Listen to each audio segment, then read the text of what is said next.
5 taon na ang nakakalipas mula noong ikinulong ng bida ang kanyang sarili sa kanyang kwarto para matakasan niya ang pambubuli sa kanya. At habang nakahiga siya, ay bigla na lang umilaw ng matindi ang kanyang cellphone at sa pagbukas ulit ng mga mata niya, ay nasa harap niya na yung isang magandang goddess at bumati sa kanya na siya raw ang napili para ma-reincarnate sa ibang mundo at bibigyan siya ng cheat powers na lubos rin ikinatuwa niya. At nang pagdilat muli ng kanyang mga mata, ay nagulat siyang muli dahil hindi niya inaakala na magiging sanggol siya ulit sa kanyang ikalawang buhay at ang kanyang mga magulang ay isang hari at reyna. At sa sobrang saya ng kanyang mga magulang, ay sinukat nila agad ang level ng kanyang magical powers at nalaman nilang level 2 lang ito at walang pang ibang attribute maliban lang sa barrier magic. Dahil dito ay sobrang nadismaya ang hari at ang reyna at napagpasyahan agad ng dalawa na patayin siya dahil hindi nila gustong masira ang kanilang reputasyon bilang mga bayani na pumaslang sa Demon King. Agad din nilang inutusan ang kanilang mga kasambahay na itapon ang bida sa kagubatan. Ang di nila alam ay ang tunay na level ng kanyang magical power ay 1,002 at nasa 4 na digits ito at ang kasangkapan sa pagsukat ng kapangyarihan ng mga tao ay 2 digits lang. Nang nasa kagubatan na siya, dali-dali na rin niyang natutunan ang kanyang bagong kapangyarihan at sa kasagsagan ng kanyang pagsasanay ay may sumulpot na malaking asong halimaw na agad din niyang natalo at naging tauhan dahil nga inyakala ng aso na ang bida ay isang Demon King ay agad din niyang napagdesisyonan na pagsilbihan ito panghabang buhay. Dahil din ang ating bida ay isang sanggol, ito ay nangangailangan ng gatas para mabuhay at dito din napagpasyahan ng malaking aso na si Fly na mag-anyong tao siya para mabigyan niya ng gatas si Haruto pero hindi niya ito maibigay dahil nga isa siyang halimaw na aso. At sa mga punto ding iyon ay may dumating na matandang lalaki na nagpapakilala na kamag-anak ng ating bida at agad din niya itong binigyan ng gatas at dinala sa kanyang bahay. At matapos ng 9 na taon ay masayang naninirahan si Haruto kasama ang kanyang bagong pamilya at si Fly at ang gusto niya ay maging malapit sa kanyang cute na nakababatang kapatid na babae dahil nakikita niya na ayaw o hindi siya gusto ng kanyang kapatid. Sa 9 na taon na pamumuhay niya ay nagawa niyang lumikha ng isang clone pero hindi pa ito kompleto dahil hindi pa ito marunong gumalaw at magsalita. Dahil laging nasa kwarto lang siya ay napagpasyahan ng kanyang bagong ama na mag-sparring silang dalawa at labis na ikinagulat ng ama dahil si Haruto ay napakabilis at malakas kumpara sa kanyang mababang level. Nagtaka ang kanyang bagong ama at napagtanto niya at ang kanyang bagong ina na baka siya ay isang kalahating tao at demonyo. Makalipas ang ilang araw nagtaka na lang si Haruto na mayroon kaguluhan sa labas ng kanilang bahay at nang nagtanong siya sa kanyang ama ay nalaman niyang mayroon palang mga bandido sa kanilang lugar. At nang kinumpronta ito ng kanyang ama kasama ang kanilang mga hukbo ay marami sa kanila ang nasugatan at ang iba naman ay namatay. Nalabis na ikinalungkot ng kanyang ama at labis din ikinagalit ni Haruto noon nalaman niya at agad naman niyang pinahilom ang mga sugat nito ng palihim. At sa gabi ding iyon ay sinuri ni Haruto ang buong lupain nila sa pamamagitan ng mga CCTV na gamit ay ang kanyang mahika. Dito nakita niya ang isang grupo na hinihinalaan niyang ito yung mga bandido na nakalaban ng kanyang ama at agad din niyang napagdesisyonan na patayin ang grupong ito. At sa punto din yon, ay walang kaalam-alam si Haruto na nabuko na pala ang kanyang sekreto sa kanyang kapatid na babae at nakita siyang lumilipad kasama si Fly. Sa isang kuta ay nagtitipon-tipon ang mga bandido at nagdiwang dahil sa kanilang matagumpay na pag-atake sa lungsod. Hindi pala sila mga bandido kundi mga espiya ng kabilang imperyo at napag-utusan lang sila na patayin ang ama ng ating bida. At lubos na ikinagalit nito ni Haruto at agad niyang inutosan si Fly na sunugin buong lugar kasama ang lahat ng mga espiya bilang ganti niya sa ginawa nila sa kanyang ama at ang kanilang mga tauhan. Kinabukasan ay nalaman ng kanyang ama ang mga nangyari sa kuta ng mga bandido at lubos itong nagulat dahil alam niyang hindi mga ordinaryong bandido ang kanilang nakalaban at nalaman din niyang may koneksyon ito sa kanilang imperyo. Nagtanong si Charlotte kung sino ang gumawa nito ay sinabi ng kanyang ama na may kutob siyang ang gumawa nito ay isang halimaw na eksperto sa paggamit ng apoy. Mabilis namang lumabas si Charlotte para magtanong kay Fly sa nakita niya kagabi, isinalaysay niya na 2 pala ang kanyang kuya, ang isa ay nakahiga sa kama at ang isa naman ay lumipad kasama ni Fly kagabi. Doon na ibunyag ni Fly na ang kanyang kuya ay may pinakamalakas na magic power na lubos niyang hinahangaan ito at tinanong ni Charlotte kung ano ba talaga ang kanyang kuya at sinabi lang ni Fly na hindi ito kayang ibunyag ang totoong pagkatao ng kanyang master. Kinabukasan, doon na nagsimulang sinusundan ni Charlotte si Haruto dahil gusto niyang malaman ang tunay na pagkatao ng bida. Nagpatuloy ito ng ilang araw na para bang halos ayaw na nitong tantanan ang bida. Isang araw ay namasyal sina Charlotte at ang ina nito pero bigla na lang silang inatake ng mga kalaban. Sa sobrang dami ng mga kalaban ay wala silang magawa kundi ang tumakas na lang. Ang buong pangyayaring ito ay nakita ni Haruto at mabilis din siyang pumunta kung saang lugar sila inatake. At sa pamamagitan din ng barrier magic, ay tinuruan ni Haruto si Charlotte kung anong daan ang kanilang lalakbayin upang makarating sila sa ligtas na lugar at nang nasa kuweba na sila ay pinagsabihan ni Natalia si Charlotte na huwag siyang lumabas dahil mapanganib. Nagharap ulit ang ina ng bida at ang mga kalaban noong nasa punto na magpapakamatay na ang ina ni Haruto at tiyempo naman ang pagdating din niya at nailigtas niya sa kapahamakan ang kanyang ina. Agad-agad naman niyang pinatay ang lahat ng mga kalaban at pagkatapos ay iniligtas din niya si Charlotte at napagkamalan pa siyang isang kapanalig ng hustisya o patagong bayani. At nang gabing din yon ay ibinunyag niya sa kanyang ama na ang mga umatake sa kanila ay ang mga sundalo ng kanilang imperyo na nagpapanggap na mga bandido at ang kanyang ama ay may kutob kung sino ang kanilang hinihinalang salarin. Sa punto din yon ay naging malapit na sa isa't isa ang magkapatid. Lagi na rin bumibisita si Charlotte sa kwarto ni Haruto dahil na rin sa interesado siya sa kanyang kapatid at ang mga mahika na ginagamit niya. Dito rin nalaman ng bida na mayroon pala silang silid aklatan ng mga sinaunang mahika. Naalala din ni Haruto ang mga anime na napanood niya at miss na miss niya ito. Nangako din siya kay Charlotte na makakapanood din siya ng anime. Lumipas ang 2 linggo at natapos din ni Haruto na gumawa ng mahika na nagko-connect sa internet. At agad niya itong ipinakita kay Charlotte na sobrang excited makapanood ng anime.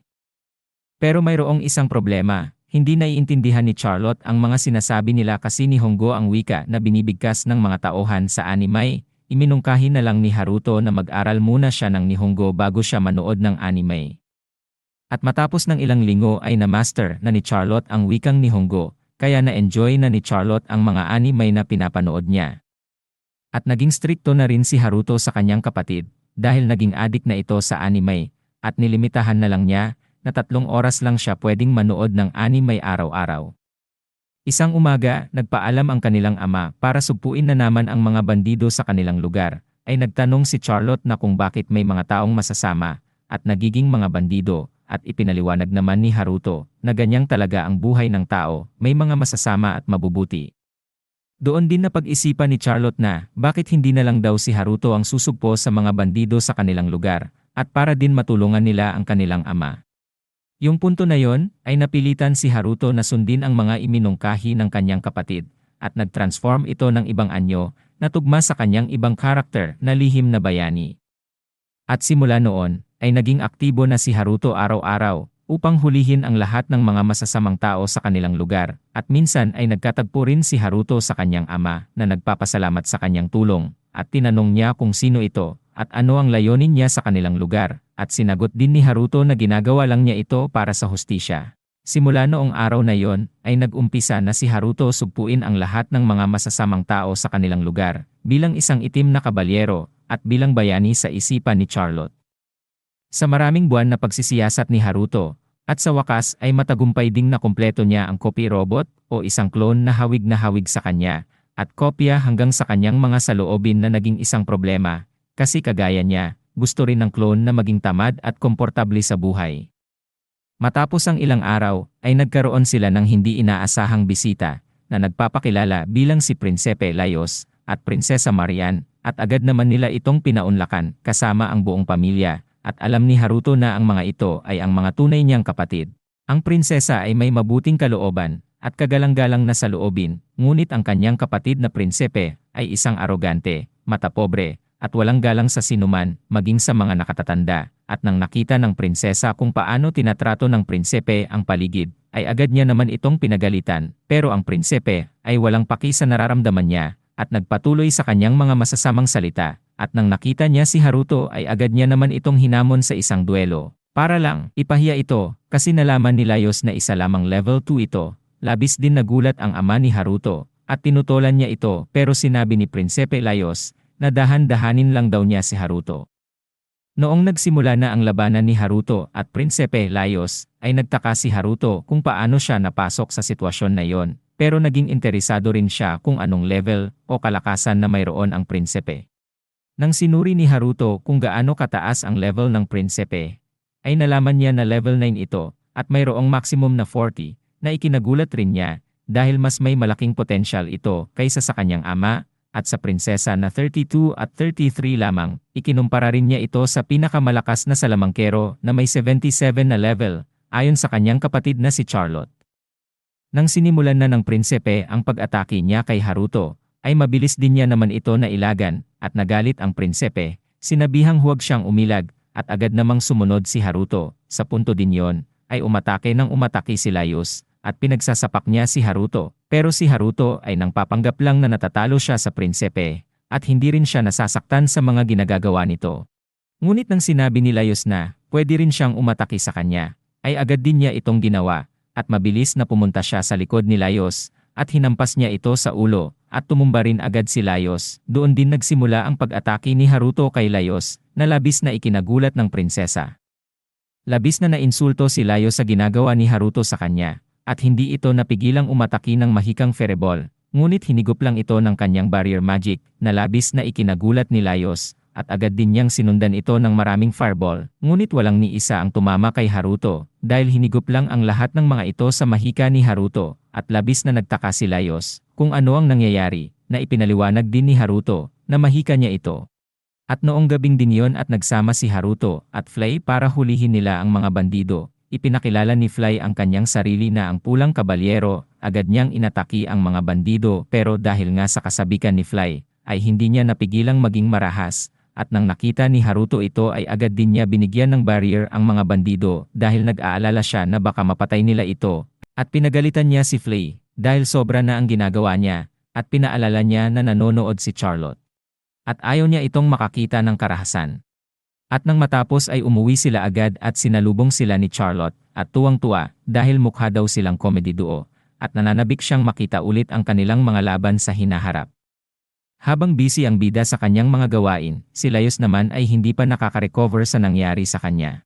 Galit na galit siyang naalala ang kahiyahiyang pagkatalo niya sa isang basurang level 2, at hindi pa rin siya makapaniwala kung bakit ang lakas ng bida kahit napakababa ng level nito. Nagambala si Laios nang may kumatok sa pintuan. Ang kanyang tauhan ay nagpaalala sa kanyang pagsusuri sa lugar ni Haruto, at pinaalalahanan din siyang kailangan niya imbitahin si Charlotte, na ikinagalit din ni Laios pero ipinilit pa rin ito ng kanyang butler, dahil ito raw ay ang utos ng kanilang magulang. Sa gabing yun ay dumating si Charlotte matapos umattend ng isang handaan, kasama ang kanyang clone, na agad namang nagreklamo sa kanya, dahil ayaw na ayaw nitong sumali sa ganoong okasyon. At naibunyag nga ni Charlotte na inimbitahan siya ni Laios para sa kanyang pagpasyal or pag-usisa sa kanilang lugar. Napagpasyahan ni Haruto na sumama na lang sa kanila bukas dahil mayroon siyang kutob na baka may masamang layunin si Laios o may masamang mangyayari kay Charlotte. At dahil nga plano ni Haruto sumama bukas kay Charlotte, ay sinuri muna niya ang lahat ng paligid sa kanilang lugar para masigurado niyang ligtas ito. Pero mayroon siyang nakitang isang grupo na kahina-hinala ang kanilang mga kilos. Pumunta agad siya sa lugar, gamit ang kanyang itim na kabalyerong suot, at kalma lang niyang tinanong ang mga ito kung ano ang kanilang ginagawa sa kanilang lugar. Nagulat naman agad ang mga ito, at agad na inatake si Haruto.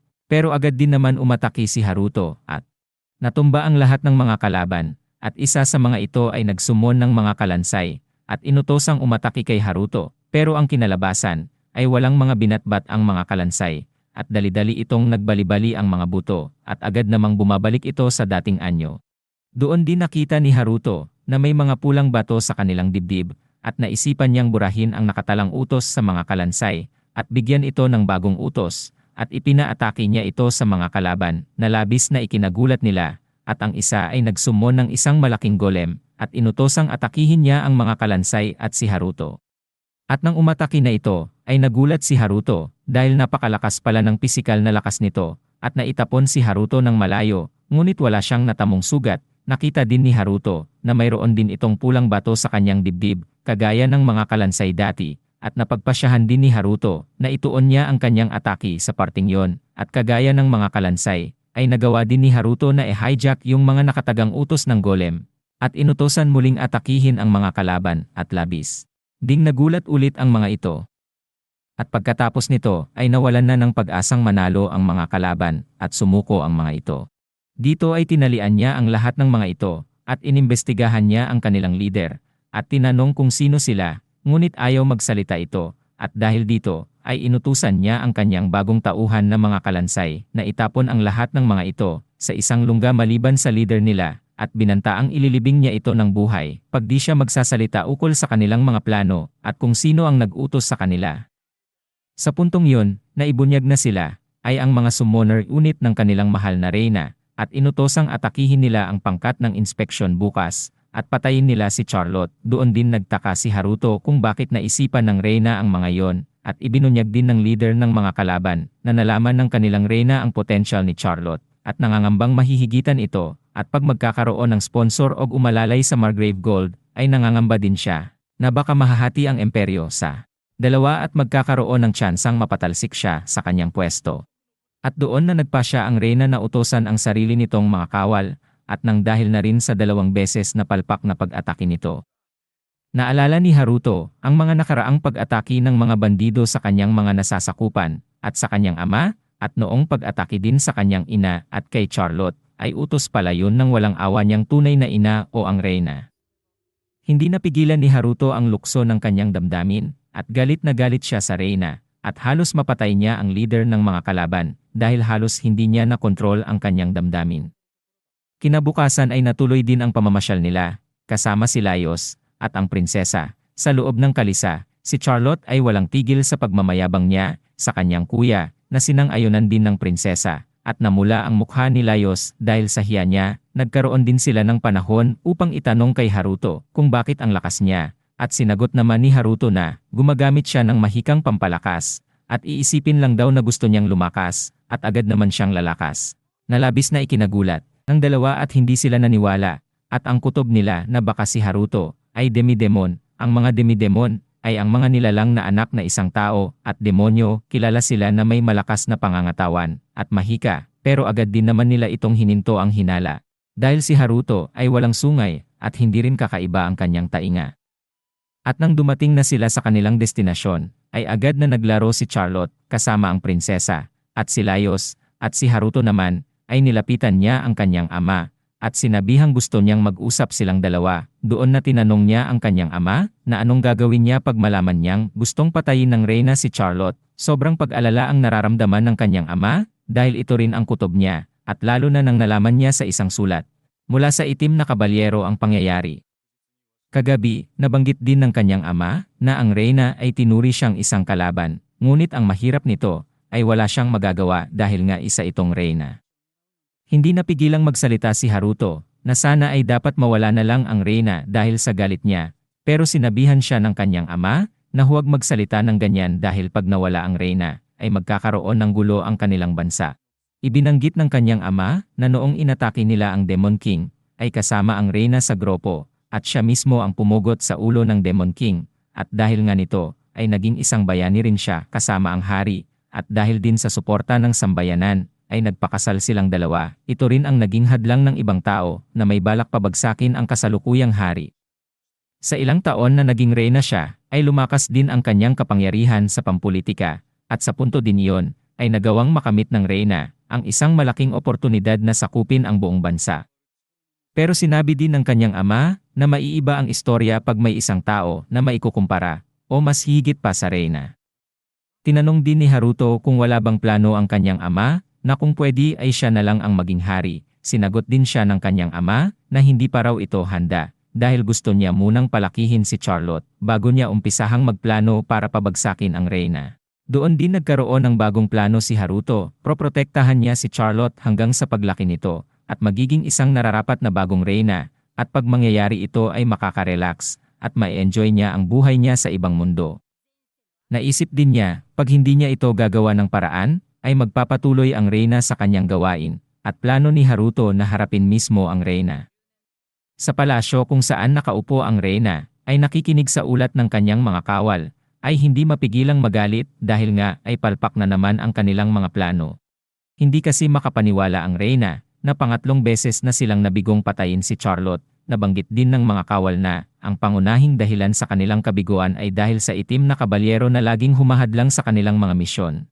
Nang narinig nga ng reyna ang itim na kabalyero, ay bigla itong na-excite dahil gusto rin niyang malaman kung bakit ito padalos-dalos sa kanyang mga ginagawa o baka hinahamon siya nito at nagbabalak ang reyna na siya na lang kaya ang gagawa ng paraan upang tapusin ito gamit ang espadang pumatay sa Demon King. Pero ng mga sandaling iyon, ay mayroong isang misteryosong boses na nagsalita na kung gusto niya bang magduelo silang dalawa. Agad naman naging alerto ang mga kawal niya, pero tinanggalan na lang ito ng hangin gamit ang barrier. At doon na lumabas si Haruto at nagpakilala bilang ang itim na kabalyero. Sa puntong iyon, muling nagtagpo ang mag-ina, hindi bilang pamilya, kundi magkalaban.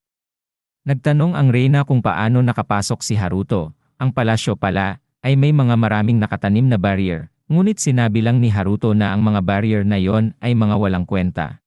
Agad namang umatake ang reyna kay Haruto, gamit ang 3 layer ng magic circle, at plano itong lunurin, ngunit madali din naman siyang nakatakas. At doon na nag-umpisa ang kanilang matinding bakbakan. Ang reyna pala ay hindi lamang marunong sa espada, kundi master din ito sa mahika. Kaya niyang umatake ng mga spell ng sunod-sunod at ang mga ito ay napakalakas din, ngunit nagtaka na lang ang reyna dahil kita niyang wala man lang galos si Haruto at kalma lang ito na parang walang nangyari. Umatake na rin si Haruto ng mga sandaling iyon at doon napagtanto ng reyna na malakas pala talaga ito at napakabilis din magbitaw ng mga spells. Matapos ay umatake na nang umatake si Haruto sa reyna at walang magawa ang reyna kundi mag-release lang ng shield magic at nalaman din niyang mas malakas pa si Haruto kaysa sa Demon King, at pagtatagal pa daw ito, ay matatalo talaga siya ni Haruto. Kaya pagkatapos ng spell ni Haruto, agad naman tumakbo palapit ang reyna, at hinampas si Haruto ng espada. Ngunit madali rin naman itong napigilan, at doon nagsimula na din ang kanilang melee battle, at noong inakala ng reyna, na nananalo na siya. Dahil siya raw ang pinakamalakas na nilalang sa buong mundo, ay sinabihan lang ang reyna kung ito lang ba ang kanyang kapangyarihan, at kung gayon nga, ay wala talagang binatbat ang reyna kay Haruto, at ang dali lang nitong tinalo. At bilang parusa sa reyna sa mga ginawa niya, ay nilagyan siya ni Haruto ng isang bakal sa leeg na nagsisimbolo ng isang alipin. At pagpwersahang tatanggalin ng reyna ito, ay mapuputol ang kanyang leeg. Tinanong ng reyna kung bakit niya ginagawa ito, ang sagot naman ni Haruto, ay huwag na niyang gambalain pa ang kanyang ama, at ang bago niyang pamilya. Ang bakal na nasa leeg niya, ay hindi matatanggal hanggat hindi pa napapatawad ito, at binantaan niya na kung susuway siya sa mga kondisyon niya, ay alam na niya kung ano ang mangyayari sa kanya. At habang umaalis si Haruto sa palasyo, ay pinuri naman siya ng tudo ni Flay, dahil sa ginawa nito sa reyna, ngunit sinabi din ni Haruto, na pansamantalang kapayapaan lang ito. Lumipas ang 5 taon, ay naging 15 taong gulang na si Haruto, dahil nga sa na-overpower niya ang reyna, ay lumipas ang 5 taong mapayapa ang kanilang pamumuhay. Habang naglalaro silang tatlo sa labas, nagrereklamo naman si Haruto dahil sa sobrang ginaw ng panahon, si Charlotte ay adik pa rin sa anime at naglalaro ito kasama ni Flay. Lumapit si Charlotte kay Haruto at may kahilingan siya na gusto niya ipagawa kay Haruto at ito naman si Haruto ay pinagbigyan siya at ipinakita niya ang kanyang mahika na ipo-ipo at inihagis niya ito sa lupa at nagkaroon ng butas ito. Sempo namang dumating ang kanilang mga magulang, at nagtanong kung bakit may malaking butas sa isang bahagi ng lupa. Agad naman tinawag ni Haruto ang kanyang clone, at nagpanggap na siya ay ang itim na kabalyero at napadaan lang ito, at nagpakita ng kanyang kalakasan sa mahika, at ang kanilang mga magulang ay walang magawa kundi maniwala na lang ito dahil kay Charlotte. Nagtanong si Haruto kung mayroon bang mga insidente sa kanilang lugar, at sinagot naman ito ng kanyang ama na wala naman at mapayapa ang kanilang lugar. Sinabi din niya na mula noong huling pag-atake sa kanila, ay hindi na ito nasundan. Naibanggit din niya na mayroong mga chismis sa palasyo. Ito ay ang kakaibang kinikilos ng reyna. Ito raw ay hindi na halos lumalabas, at minsan ay nakita ito ng mga tao, at nagtaka bakit mayroong itong choker ng pang-alipin na sinusuot. Noong nalaman ito ni Haruto, ay hindi niya mapigilang sumaya, at nagbabalak itong magkulong na lang sa kwarto, at maging batugan na lang, dali-dali sana siyang umalis nang huminto siya dahil sa kanyang narinig mula sa bibig ng kanyang ama. Ang sabi nito ay papasok na siya sa paaralan sa darating na tagsibol. Agad namang tumanggi si Haruto at nag-away sila ng kanyang ama dahil ayaw niya talagang pumasok ulit sa paaralan, lalo na't ang paaralan na ito ay sa kapital na lungsod ng kanilang bansa. At nang mag-usap ulit si Haruto at ang kanyang ama, ay ipinaliwanag niya na wala talaga siyang magagawa. At sundin na lang ni Haruto ito. Ipinakita niya rin na mayroong liham ng rekomendasyon na ipinadala mula sa hari. Ito raw ay hiniling mismo ng prinsesa mula sa hari. Si Haruto naman ay takang-taka kung bakit ito ginawa ng prinsesa. Na-stress din siya dahil naging hadlang ito sa kanyang mga planong magmokmok sa kwarto habang buhay. Ngunit may kutob daw ang kanyang ama na baka ito raw ay plano ng reyna at sinulsulan niya ang prinsesa na gawin ito at may balak na masama. At sinabihan niya si Haruto na maging maingat. Nang sinabi ito ng kanyang ama, ay naging seryoso na si Haruto at sumang-ayon na lang ito para hindi siya makaambala sa kanyang ama. Sinabihan din siya na kailangan siyang magdala ng isang katulong at iminungkahi niya na hindi pwede raw si Flay ang gumanap dito at sumang-ayon si Haruto dahil magkakagulo lang ang kanyang pagpasok sa paaralan. Bumukas din agad ang pintuan at pumasok ang kanyang ina na sinabing siya na lang daw ang dadalhin niya. Dahil alam nito ang mga gusto ni Haruto, pero agad naman itong tinanggihan ni Haruto at ang kanyang ama. Sa gabi ding iyon ay nag-usap si Haruto at ang kanyang clone sa kanyang mga plano. Sinabihan ito na siya na lang daw ang pumasok sa paaralan at labis naman itong tinanggihan ng clone niya. Pero ipinaliwanag ni Haruto na siya raw ay walang kakayahang mahika at nagplano silang mapatalsik sa paaralan sa pamamagitan ng pagbagsak niya sa mga leksyon. Tinanong naman siya ng kanyang clone kung bakit di na lang siya ang gumawa nito dahil kaya naman niya itong mga plano niya. Sinabihan lang siya ni Haruto na hindi niya gusto maguluhan at biro niya pang sinabi na kaya niya raw itong palitan ng bagong clone na labis din ikinagalit ng clone at naging hysterical ito at ayaw na daw nitong maging clone ni Haruto. Sa isang lihim na lugar sa gubat ay gumawa si Haruto ng isang bahay para maging lungga niya. Dito ay naglalaro lang siya at walang makakadisturbo sa kanya. Pero mayroon din siyang mga bisita, kagaya ni Flay at Charlotte. Si Flay ay naglilinis gamit ang mga makabagong kagamitan, at si Charlotte naman ay pumunta lang doon para makapanood ng mga paborito nitong anime. Doon nakapagdesisyon si Haruto na gumawa na lang ito ng teleportation magic para hindi na mahirapang pumunta sa kanyang lungga. Ipinakita rin niya na meron na siyang mahika na kagaya nito.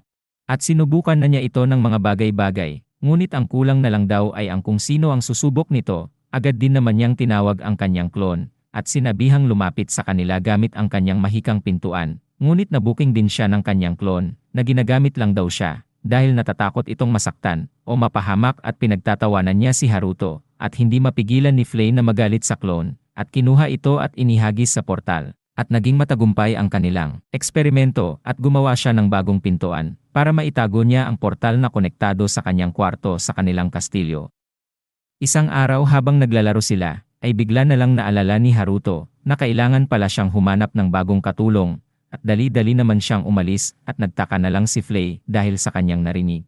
Habang naglalakad si Haruto, ay mayroon siyang natandaan sa paligid at nilapitan niya ito at tama ang kanyang kutob. Nakita niya ang isang barangay na pinamumuhayan ng mga kalansay at nang makita ng mga kalansay si Haruto, ay agad naman silang lumapit dito at bumati sa kanilang master. Naalala niya na ang mga kalansay na ito ay ang mga nakalaban niya noong nakalipas na 5 taon. Sa hindi inaasahang pagkakataon, ang mga kalansay na ito ay gustong magsilbi sa kanya at binigyan naman ni Haruto ng lupa na matitirhan at naging isang barangay ito ng mga kalansay. Pero nagtaka si Haruto kung bakit may ibang mga halimaw siyang nakikita na nakikipaghalubilo sa mga kalansay. Sinabi naman ni Johnny, ang commander ng mga kalansay, na si Flay pala ang dahilan nito. Si Flay ay tinipon niya ang mga ligaw na mga halimaw sa kanilang lugar at pinatira niya sa barangay ng mga kalansay. Pero sinabihan din ito na huwag mag-alala dahil sumusunod sila sa utos ng kanilang commander. Ipinakita din ni Johnny ang ibang lugar na kanilang tinatrabaho. Pinakita nila ang kanilang mga pananim at sinabing nakakatulong ito sa taglamig at sa mga bagong salta sa kanila. Ipinakita din niya ang ibang lugar at plano din daw nilang palakihin ito na ikinagulat din ni Haruto. Dahil sa nakita ni Haruto, ay naiisipan niya na si Johnny na lang ang kanyang kunin para maging katulong niya doon sa paaralan. Dahil mabuti daw ito, matulungin, tapat at nirerespeto ng marami. Kung lalagyan lang daw niya ito ng mga laman, ay magiging normal na itong tao tignan. ngunit mayroon din siyang napansin na hindi nagustuhan ni Haruto, ang pagiging madaldal nito na ayaw ni Haruto, kaya sumakit na naman ang ulo ni Haruto dahil maghahanap na naman siya ng bago. Nang umupo siya sa tabing lawa para mag-isip-isip, ay bigla na lang sumulpot ang isang malaking batong golem, at binigyan siya ng bulaklak.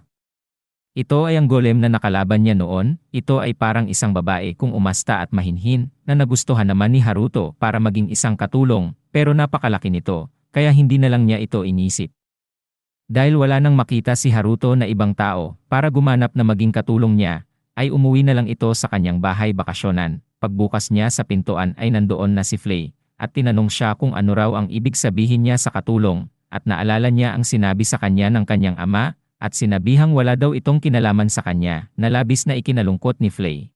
Kinaumagahan ay nag-uusap sila ni Charlotte, tungkol sa bagong pangalan daw ng itim na kabalyero, na hindi nagustuhan ni Haruto, dahil isa itong katagang German. Si Charlotte at Flay naman ay pumunta sa barangay ng mga kalansay, at nakipag-usap kay Johnny, at nang marinig ni Charlotte ang dahilan kung bakit sila nagtitipon, at tumitira doon, ay tumaas na naman ang respeto niya kay Haruto. Binigyan ito ng bagong pangalan ang lugar, tinatawag na ngayong Pandemonium, na ikinasaya naman ni Johnny. Sa isang bundok na napupuno ng mga nyebi, dahil sa isang blizzard, ay may isang dragon na lubos na nanghihina, at pinapalibutan ng mga ngaso.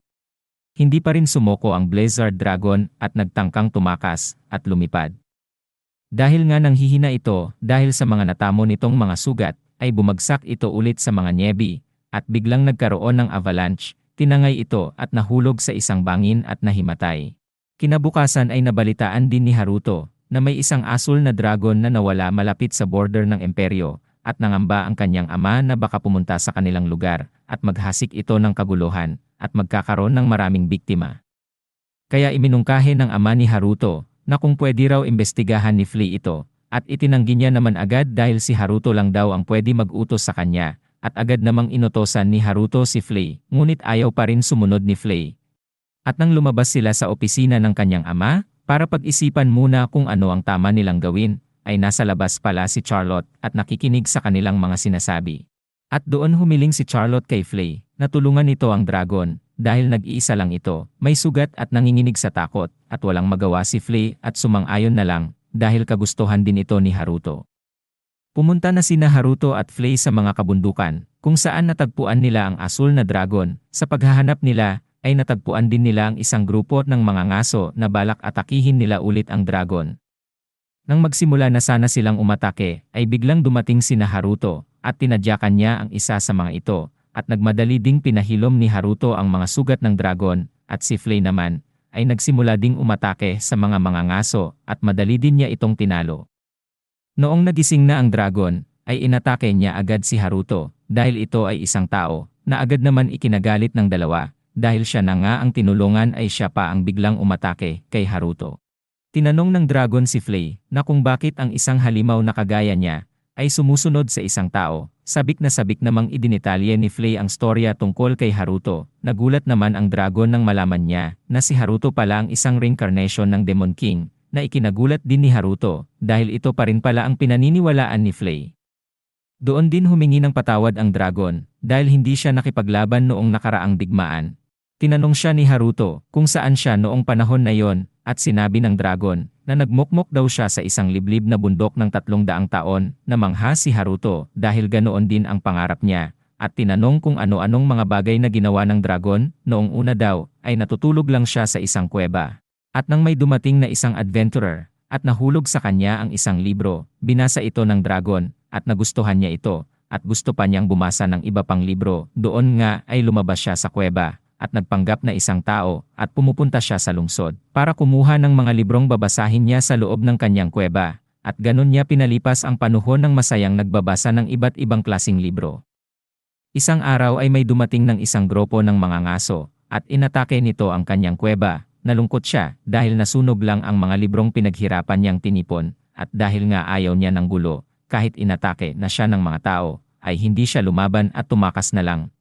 At nang marinig ni Flay ang istorya ng dragon, ay umiyak at nalungkot ito, at kinilala itong bagong kakampi niya, at pwede itong manirahan sa Pandemonium.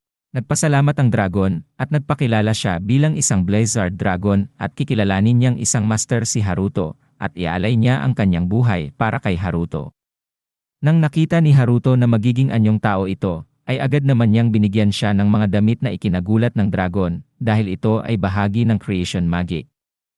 At nang tinanong ni Haruto kung ano ang pangalan ng dragon, ay sinabi niya na wala pa itong pangalan at gusto niya na si Haruto mismo ang magbigay ng pangalan niya. Nag-isip-isip muna si Haruto at nakapagdesisyon na Liza na lang ang ibibigay nitong pangalan, ikinatuwa naman ng dragon.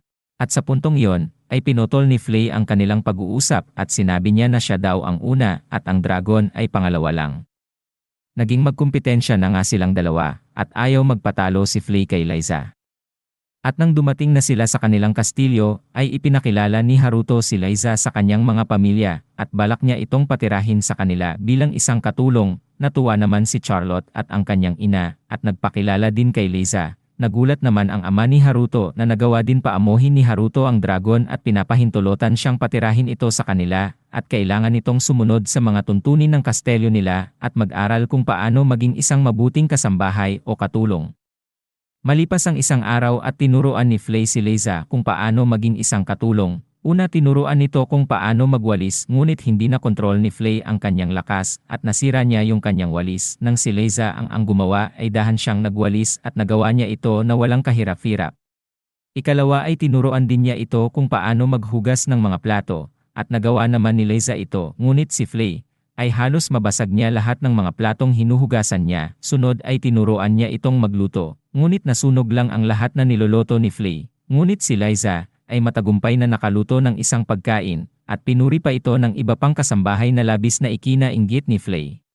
Tinanong din nila si Liza kung ano pa ang mga bagay na gusto niya o mga nalalaman niya.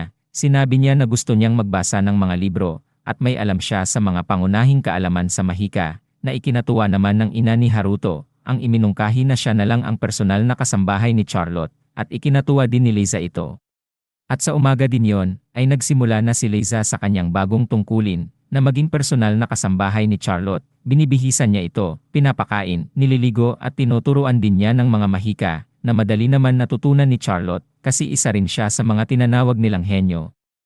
Naisipan ni Haruto na si Liza ay isang masigasig, mahusay sa pag-aaral at mabilis na umangkop, ay bigla itong naalala na wala pa rin siyang nakitang katulong sa paaralan at bagay na bagay ang posisyon na ito kay Liza. Pero nang tatanungin na sana ni Haruto si Liza, ay nagdadalawang isip siya dahil si Liza at si Charlotte ay bago lang naging kaibigan at ayaw nitong ihiwalay ang dalawa. Pero agad naman naisip ni Haruto na gamitin na lang to ang kanyang portal. Dadalhin niya si Liza sa kanyang paaralan, babalik din ito sa kanilang kastelyo sa pamamagitan ng portal. Sa ikalawang bahay ni Haruto, ay bigla na lang nagpaalala sa Haruto na sa susunod na linggo ay magsisimula na siyang papasok sa paaralan.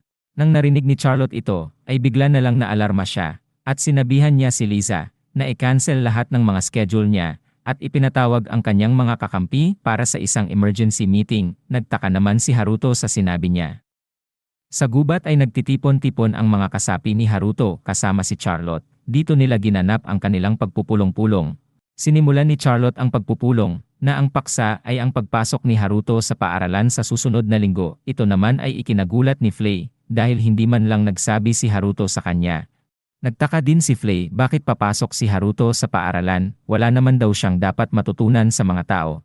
At nagpatuloy din sila sa kanilang pagpupulong-pulong. Sinabi niya na ang problema daw ay kung bakit kusang papasok sa paaralan si Haruto. Isinalaysay ni Charlotte ang storya noong nanonood siya ng anime tungkol sa paaralan at mga estudyante. Tinanong ni Charlotte na kung anong klaseng lugar ang paaralan at sinagot naman ito ni Haruto na ito raw ay isang sobrang nakakatakot at lubhang mapanganib na lugar. At ito'y ikinagulat nilang lahat dahil alam nila na si Haruto ay napakalakas at walang kinatatakutan at ang teorya ni Charlotte tungkol sa paaralan na ay ito ay lungga ng mga masasamang grupo ng mga estudyante na tinatawag nilang student council at gusto nila na ang lahat ng mga mag-aaral ay mapunta sa maling landas. At ang tunay na anyo ng grupong ito ay isang evil organization na gustong pabagsakin ang kanilang bansa. At hindi raw gusto ni Haruto na magpapatuloy ang kanilang mga ginagawa at papasok daw si Haruto sa paaralan bilang ang itim na kabalyero na susugpo sa kanila. At agad naman naniwala sina Flay at Johnny dahil walang sinumang tao ang lulutas sa malaking problemang ito kung ang kanilang master lang. Tinanong naman ni Liza sila kung okay lang ba na hindi sila kukonsulta muna kay Haruto. Sinagot nila si Liza na ayaw nilang mag-alala si Haruto, at dahil daw mga kasapi sila ni Haruto, ay ito raw ang dapat nilang gawin.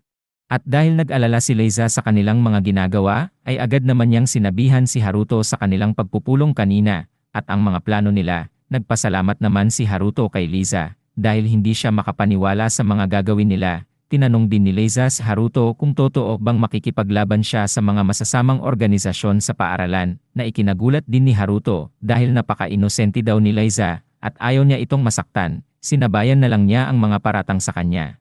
At sinabi niya kay Liza na totoo daw ito, na ikinagulat din ni Liza at nadagdagan ang respeto niya kay Haruto. Ngunit ang nasa isipan ni Haruto ay magda-drop out siya agad sa paaralan at sasabihan niya ang kanyang mga kasapi na nalutas na niya ang mga problema sa paaralan at pasasalamatan niya silang lahat para matapos niya ang problemang ito ng maayos. Dumating na ang araw para maglakbay na si Haruto patungo sa kanyang papasukin na paaralan. Nagtipon-tipon na silang magpamilya. Si Flay naman ay lubos na nalungkot dahil hindi siya ang napili upang maging personal na katulong ni Haruto doon sa paaralan. At si Charlotte naman ay pinaalalahanan niya si Haruto na gawin ang lahat na makakaya sa bago niyang paglalakbay. Sa isang eksena, ang prinsesa ay pumunta sa prinsipe para sabihin niya ang nasa loob ng liham na ipinadala ng ama ni Haruto. Sinabi sa liham na si Haruto ay naglalakbay na patungo sa kapital. Ang prinsipe naman ay pagod na sa prinsesa sa kakareport niya ito sa kanya tungkol kay Haruto. Ang bawi naman ng prinsesa na si Laios pala ang gumawa ng lahat ng paraan para mabigyan si Haruto ng recommendation letter galing sa hari. So naisipan niya na kapag magiging kaklase niya, si Haruto ay malalaman niya kung ano talaga siya sa malapitan. At napagtanto ng prinsesa na mayroong nabago sa kanyang kapatid noong natalo siya ni Haruto, pero arogante pa rin siya hanggang ngayon, at may banat din ang prinsipe sa prinsesa. Kasi noong pinipilit ng prinsesa na bigyan si Haruto ng recommendation letter galing sa kanyang amang hari, ay binantaan niya ito na hindi gagalaw at magmukmok sa kwarto pag hindi raw mabigyan si Haruto, na labis naman nahiya ang prinsesa. Iniba ng prinsipe ang usapan, at nagtukoy ito tungkol sa isang kakaibang relihiyon na pinaghihinalaang nagkokontrol daw sa kanilang paaralan, at sumang-ayon naman ang prinsesa, at sinabi na ang pangalan ng relihiyong ito ay ang Luciferist. Ito daw ay isang bagong pangkat ng relihiyon ng estado na Mediaism. Ang kanilang paniniwala ay radikal, tulad ng pagsamba sa diablo o demonyo, hindi lang ang paaralan, ngunit tila sila ay nagpalaganap ng kanilang impluensya sa buong bansa. Ilan sa kanila ay tila nagkaroon ng usapan tungkol sa pagpapabagsak sa monarkiya. Gayunpaman, dumarami na ang kaso ng mga maharlika na sumapi sa kanilang relihiyon, at nakakuha sila ng mas maraming mapagkukunan ng pondo, at may chismis daw na pinagkukunan nila ng pundo ang reyna mismo. At hindi nila alam kung bakit ginagawa ito ng kanilang ina. Napansin nila na ang pagbabago ng reyna ay nagsimula noong nakalipas na 5 taon. At nasa isipan pa rin nila kung sino ang naglagay ng kwelyong bakal na nasa liig ng reyna. Sa ngayon din daw ay may lumalabas na balita sa buong kaharian na nagkakaroon ng alitan ang reyna at ang hari, at ito rin ang kagustuhan ng kultong Luciferist.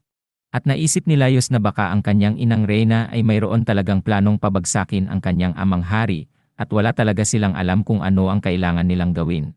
At nabanggit din ni Laios na sa border ng lupain ng mga Zenfis, ay mayroon silang tinatawag na itim na kabalyero na may kakayahang talunin ang isang dragon, at naisipan nilang humingi ng tulong nito.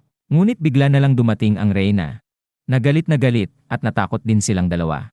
Bumati naman ang reyna at pinuri niya si Marian na gumaganda ito araw-araw, ngunit bigla na lang sinakal ng reyna ang prinsesa at nagulat ng husto ang prinsesa at tinanong niya kung bakit niya ito ginagawa. Ang reyna naman na parang wala sa sarili ay sumagot na bakit niya daw tinitignan ang bakal na nakakabit sa kanyang leeg, at pakiramdam daw ng reyna na baka tinatawanan na ng prinsesa ito sa kanyang isipan.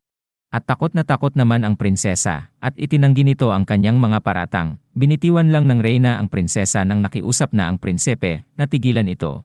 Iniba na ng reyna ang usapan, at binanggit niya ang pagdating daw ng anak ng mga Zenfis na si Haruto sa kapital. Nalaman daw niya ito dahil usap-usapan daw ito sa kanilang lugar. Tinukoy din ng reyna na baka malungkot si Haruto at kailangan ng prinsipe na maging kaibigan ito, at binulong pa niya sa prinsipe ang tunay na motibo nito, na kailangan niyang malaman ang lahat ng impormasyon sa itim na kabalyero mula kay Haruto. At ito raw ay isang sekreto at kailangan niya na i-report ito sa reyna lang mismo.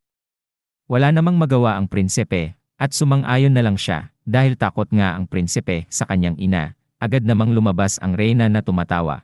Ang akala ng iba na si Haruto ay naglalakbay ito patungo sa kapital, pero ang totoo ay nasa kanyang bahay bakasyonan lang ito at naglalaro. Sabi niya na dahil konektado na ang kanyang portal na pintuan at ang kapital, ay hindi na niya kailangan maglakbay gamit ang karwahe. Sa harapan din niya si Flay na lumuluhod at nakikiusap na siya na lang daw ang piliin niya na makasama bilang katulong sa kapital, na agad namang tinanggihan ni Haruto at binuksan na niya ang portal na pintuan. At kasama si Liza, paglabas niya ay nasa loob na siya sa kagubatan malapit sa kapital, dahil dito raw ay mas madaling itago ang portal na pintuan.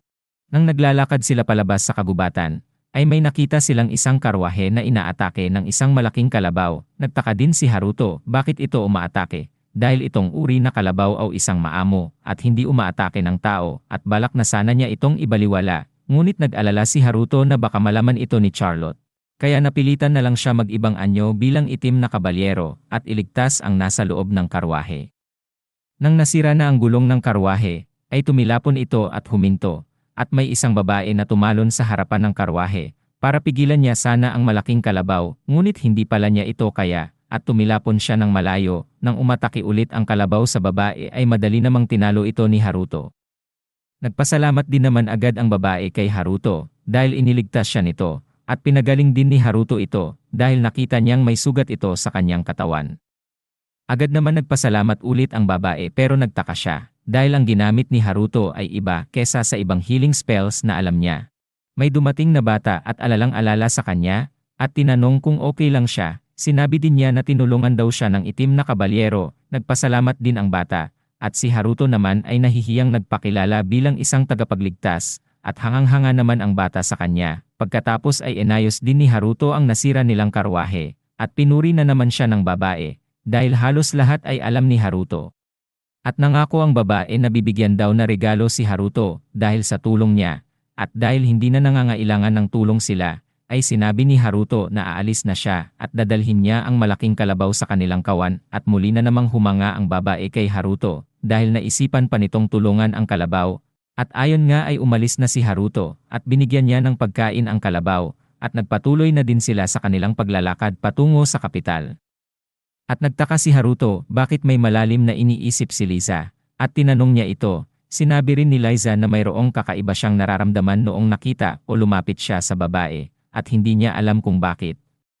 Narating din nila ang paaralan ni Haruto, at nagulat na lang sila, dahil mahaba pa ang pila ng mga tao para makapasok. Halo-halo din ang mga nakapilang mga estudyante, at may mga normal at mga weirdo, o hindi normal, na hindi naman nagustuhan ni Haruto. Nang nakapasok na siya, ay pinaperma din siya ng mga maraming dokumento, na lalong napaubos sa stamina ni Haruto, at nagpahirap sa kanya na tila bang gusto na niyang umuwi.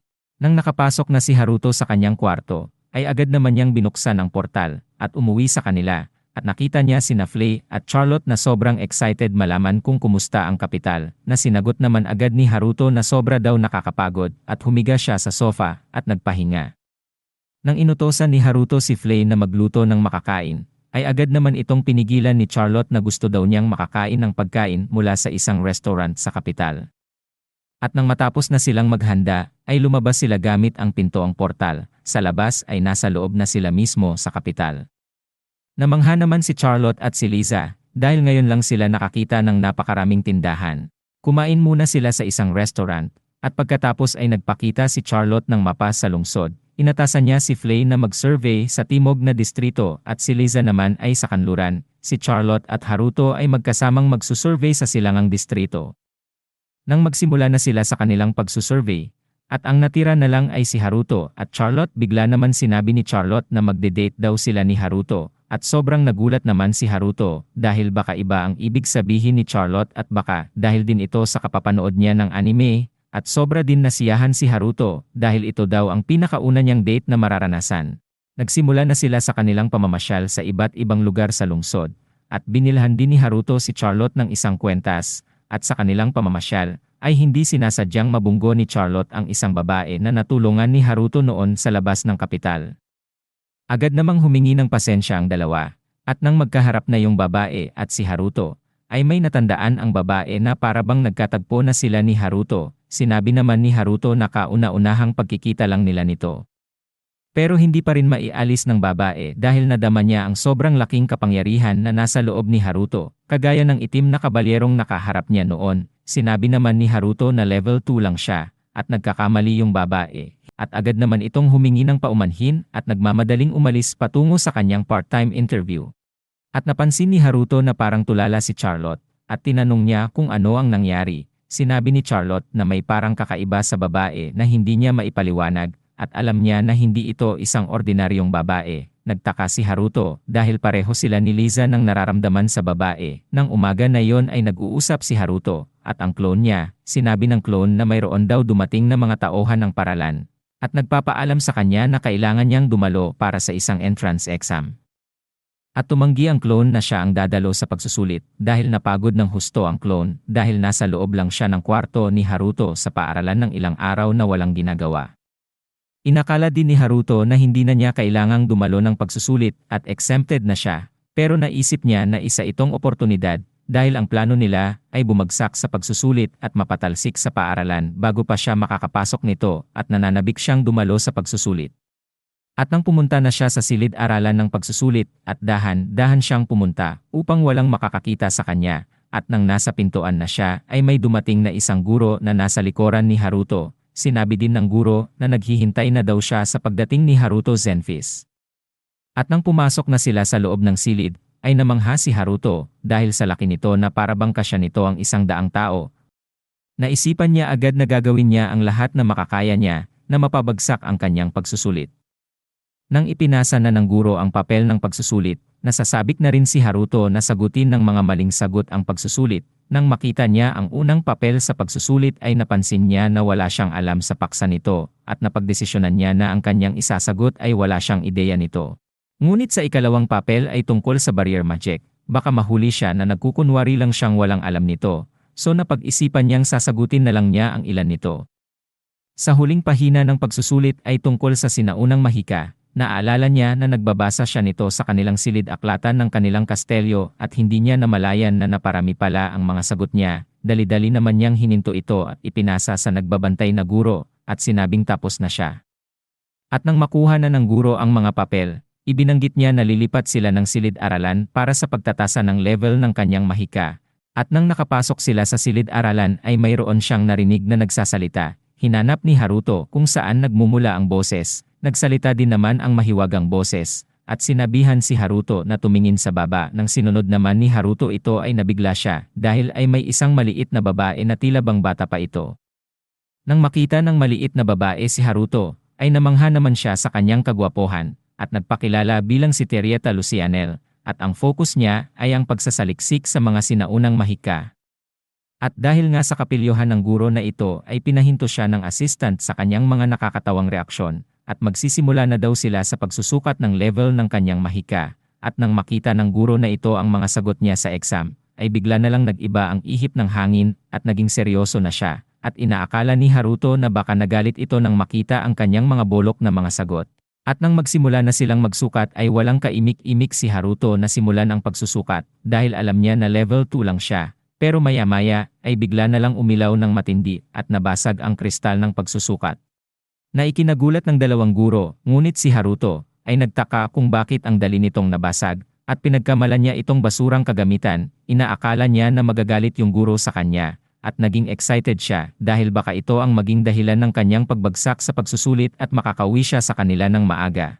Ngunit naging baliktad ito dahil ang guro ay sobrang namangha dahil ang ginamit nila sa pagsusukat ay ang kristal ni Miha. At nangangahulugan daw ito na nagtataglay ng malakas na mahika si Haruto at hindi na kaya ng masukat ng kristal kaya ito nabasag.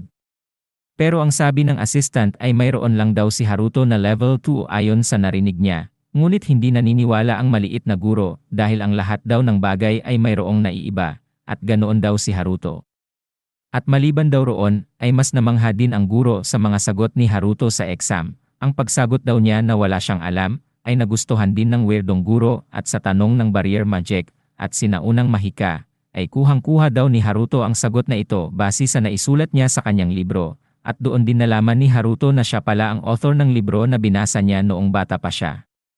Napagpasyahan ng guro na gusto niyang mapapasailalim si Haruto sa kanyang pamamahala, at ayaw niyang may ibang guro na makakakuha sa kanya.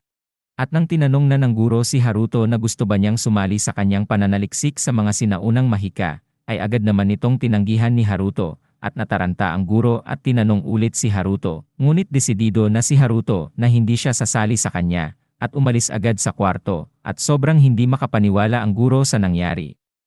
At nang nasa dormitoryo na siya ay pinaliwanag niya ang lahat na nangyari sa kanyang clone, at ipinaubaya na daw niya ito sa kanya, at naging bigo ang kanilang mga plano na bumagsak sa araw ng pagsusulit. At kinabukasan ay magtutungo na ang clone sa paaralan, ngunit ito ay lobhang nalungkot dahil ayaw niya talagang pumasok. Nandoon din si Charlotte at binigyan siya ng isang baril para sa kanyang proteksyon, dahil ang clone ay parang empty vessel lang, wala itong mahika, at wala din itong malakas na physical, at lobha din itong nag-alala kung anong mangyayari sa kanya sa paaralan.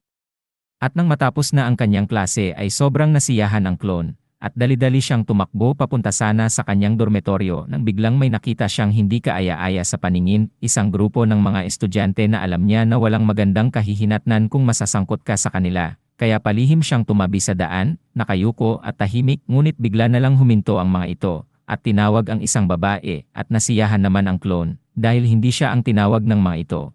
Ngunit, dahil nakayuko nga siyang lumalakad, ay nabunggo niya yung babae at ito pala yung kilala niyang babae na minsan niyang naligtas sa kapahamakan. At sobra ding nagalit ang leader ng grupo dahil bakit hindi daw sila sumaludo sa kanya noong dumaan siya. At agad namang humingi ng pasensya ang babae, ngunit sa pagkakaalam daw ng babae na walang patakaran na ganoon, at agad naman nagpakilala ang lalaki na siya daw ang vice-presidente ng student council, at humingi ulit ng pasensya ang babae sa kanya dahil wala din itong alam tungkol nito. At dahil din bago pa lang siya sa paaralan. At naintindihan daw ng lalaki ito at sinabihan ang clone na siya na lang yung magpaliwanag sa babae, ngunit wala din siyang alam nito, at ayaw din niyang masangkot sa gulo, kaya nagpanggap siyang masakit ang tiyan niya, ngunit nagalit ng tudo ang lalaki, dahil daw nagsisinungaling ang clone, at gusto niya itong parusahan. Agad din namang tumakbo ang clone nang nakita niyang lumilikha na ito ng mahika, sa pagtakbo niya ay natamaan din siya ng mahika ng kalaban at natumba ito. Labis na nasiyahan ang kalaban, at plano na sanang umalis na ngunit bigla na lang tumayo ang clone na walang kahit anong sugat. At ang uniform at ang kanyang buhok lang ang nasira, dahil ito sa barrier magic na ginamit sa kanyang katawan ni Haruto. Sobrang galit at nagtaka ang kalaban kung bakit walang nangyari sa kanya. Agad din namang umakting ang clone na sobrang sakit daw ng kanyang katawan, pero sinumbat naman ng kalaban na bakit daw nakakatayo pa siya. Sa panahon ding iyon ay lumapit ang babae, at tinanong niya kung bakit galit na galit ang kalaban sa kanya. Ang babae pala ay may diferensya sa pakikipag-usap sa tao o walang alam sa mga nangyayari sa kanyang paligid, at dahil din sa galit ng lalaki ay limikha muli ito ng mas malakas pang mahika para i-atake sa clone, at napagtanto ng clone na masama na ito, at ipinutok niya ang kanyang baril sa kalaban, at agad namang tumakas ng walang paglingon sa kalaban. At nang nasa kanyang kwarto na siya ay nakakaawa siyang umupo, at isinalaysay niya ang nangyari sa kanya kay Haruto. Agad namang naawa si Haruto, at pinahinga siya sa kabilang bahay na gamit ang portal. Kinabukasan ay may dumating na estudyanteng babae na nagbigay kay Haruto ng isang liham para sa isang duelo, at agad naman itong tinanggihan ni Haruto, subalit sinabi ng babae na isa itong labanan na ang karangalan mismo ng pamilyang Maharlika ang nakataya, at lalong maging masama ang kahihinatnan pagkusa itong magpapatalo kesa sa tatanggihan ang duelong ito. Umalis agad ang babae pagkatapos niyang maibigay kay Haruto ang liham, at ito naman ay nakita ng bagong estudyante na si Iris-Philia. Sa kakaisip ni Haruto ay may nasagap na pangyayari ang kanyang CCTV magic. Ito ay nagpapakita kay Iris at sa babaeng estudyante na nag-uusap, at pagkatapos ay pumasok sila sa isang karwahe, at para bang papunta sila sa kalaban niya. At sa bahay ng kalaban ni Haruto, harap-harapang sinabihan ni Iris ang kalaban na ikansela ang kanilang duelo ni Haruto, dahil daw ang pangunahing may kasalanan ay si Iris mismo, at wala sa kondisyon ito para makipaglaban dahil sa natamong sugat nito sa balikat noong binaril ng clone ang kalaban. Pero ang mga pangyayaring ito ay kitang-kita ni Haruto sa CCTV niya, at sinabi ng kalaban na bakit siya humihingi ng pabor, na hindi pa siya humihingi ng patawad. Agad namang humingi ng paumanhin si Iris sa kalaban, ngunit hindi ito tinanggap ng kalaban dahil wala raw itong saysay. At tinanong ni Iris ang kalaban kung ano ang kanyang gagawin para lang mapatawad siya nito at ay kansela ang kanyang duelo kay Haruto. Ang manyak na kalaban naman ay sinabihan si Iris na kailangan daw siyang sumayaw ng hubot-hubad, at labis na nagulat si Iris dahil hindi niya ito kayang gawin, pero hinamon din ito ng kanyang kalaban at wala nang magawa si Iris, kundi sundin ang inuutos nito sa kanya, na ikinagulat din ni Haruto, at nang mag-umpisa na siyang maghubad ay bigla na lang nagdilim ang paligid, at dumating si Haruto at binigyan si Iris ng damit. At sinumbatan niya ito dahil wala siyang respeto sa kanyang sarili, at sinabihang magsuot ng damit at umuwi na sa kanila, at umalis agad si Haruto patungo sa kanyang kalaban. Ang kalaban naman ay labis na nagulat dahil wala siyang nakikita at humihingi ng tulong. Nang dumating si Haruto ay sinabihan siya na nasa ibang dimensyon sila at walang makakatulong sa kanya. Nagpakilala si Haruto bilang tagapagtanggol ng naapi, at nang planong umatake na ang mga kalaban, ay inatake din agad-agad ni Haruto ang kaliwang balikat nito, at napaupo na lang ang kalaban. Dahil sa sakit ay tinanong si Haruto kung ano ang ginawa niya. Ang sagot naman ni Haruto ay binigyan daw niya ito ng isang mahika na tinatawag ng Vice Block, at isinalaysay ni Haruto ang tatlong pangunahing kasalanan nito.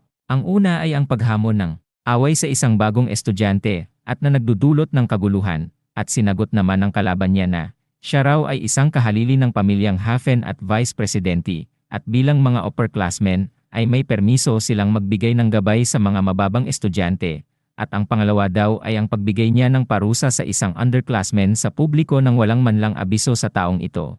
At hindi makapaniwala ang kalaban, at sinabi niya na isa itong respetadong pamamaraan para maprotektahan ang karangalan ng mga maharlika. At ang pangatlo ay ang pag-aabuso sa isang babae sa pamamagitan ng pag-utos na pasayawin ito ng hubot-hubad. At nang dahil dito ay mamumuhay siya na mayroong sugat sa kanyang balikat, pero isa lang din itong panandalian, at paggagamit daw ito ng mahika o tatanggalin ito, ay sasakit ito. At sinubukan agad ng kalaban na gumamit ng isang mahika, ngunit bigla na lang itong sumakit ang balikat at nahinto ang plano niyang gawin, at sinabihan ni Haruto na kansila ang duelo at babalik lang daw siya pag napagbayaran na ang mga kasalanan nito, at umalis agad si Haruto.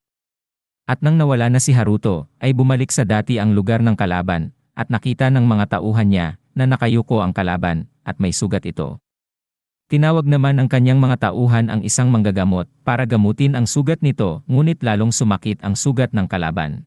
Dahil sa mahikang ginamit na ikinagulat ng mga tauhan niya, at galit na galit ang kalaban kay Haruto dahil dito. Kinabukasan ay pinatawag si Haruto ng mga guro sa paaralan, at akala niya ay mai-expel na talaga siya. Pero nang nandoon na siya ay pinuri siya ng mga guro, dahil natalo niya raw yung vice-presidente ng student council. Ang iba naman ay namangha at naaliw, dahil anak nga siya ng isang Margrave at isa lang daw siyang level 2, at nagpayo na suriin muli ang kanyang level. Ito naman ang ikinadismaya ni Haruto, dahil taliwas ito sa kanyang mga plano, at galit na galit itong umalis, at sinisi.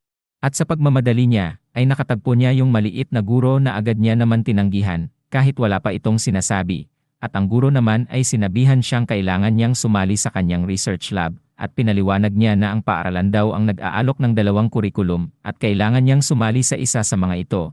Ang una ay ang kurso ng mga knights or kabalyero. Dito mo matutunan ang tamang paggamit ng mahika sa training room. Sa kursong ito ay pwede kang maging isang knight ng isang maharlika or maging sundalo sa pangunahing hukbo sa kaharian.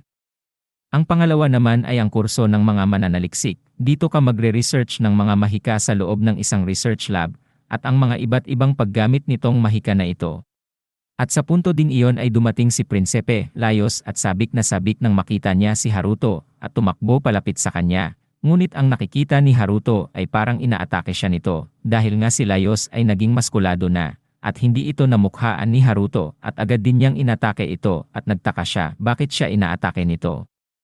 Bigla din namang sumulpot ang prinsesa, at pinagalitan si Laios, dahil hindi daw ito ang tamang pagbati. Nagulat din si Haruto sa pagdating ni Marian, at doon din napagtanto niya, na si Laios pala yung malaki, at maskuladong lalaki na inatake niya.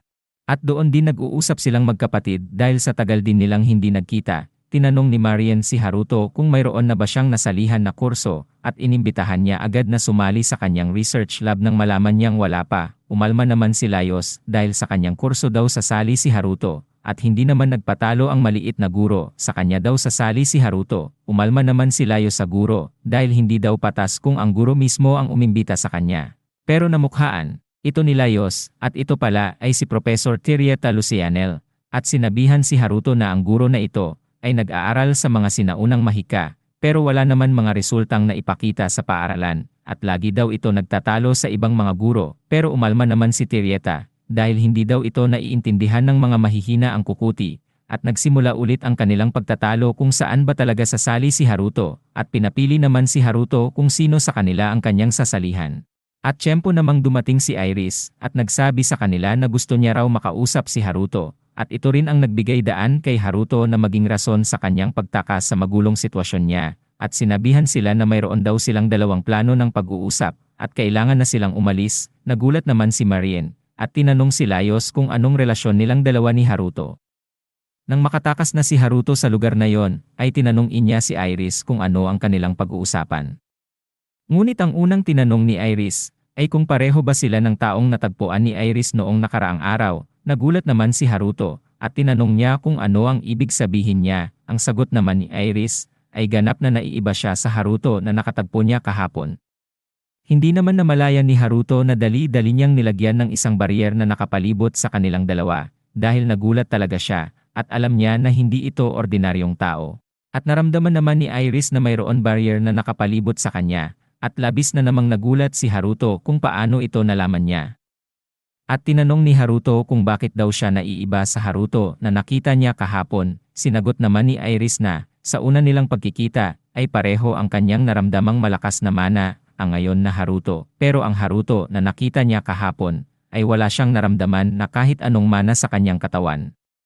At napagtanto ni Haruto na siya pala ay mayroong sensitibong pandama sa mana kumpara sa ibang tao.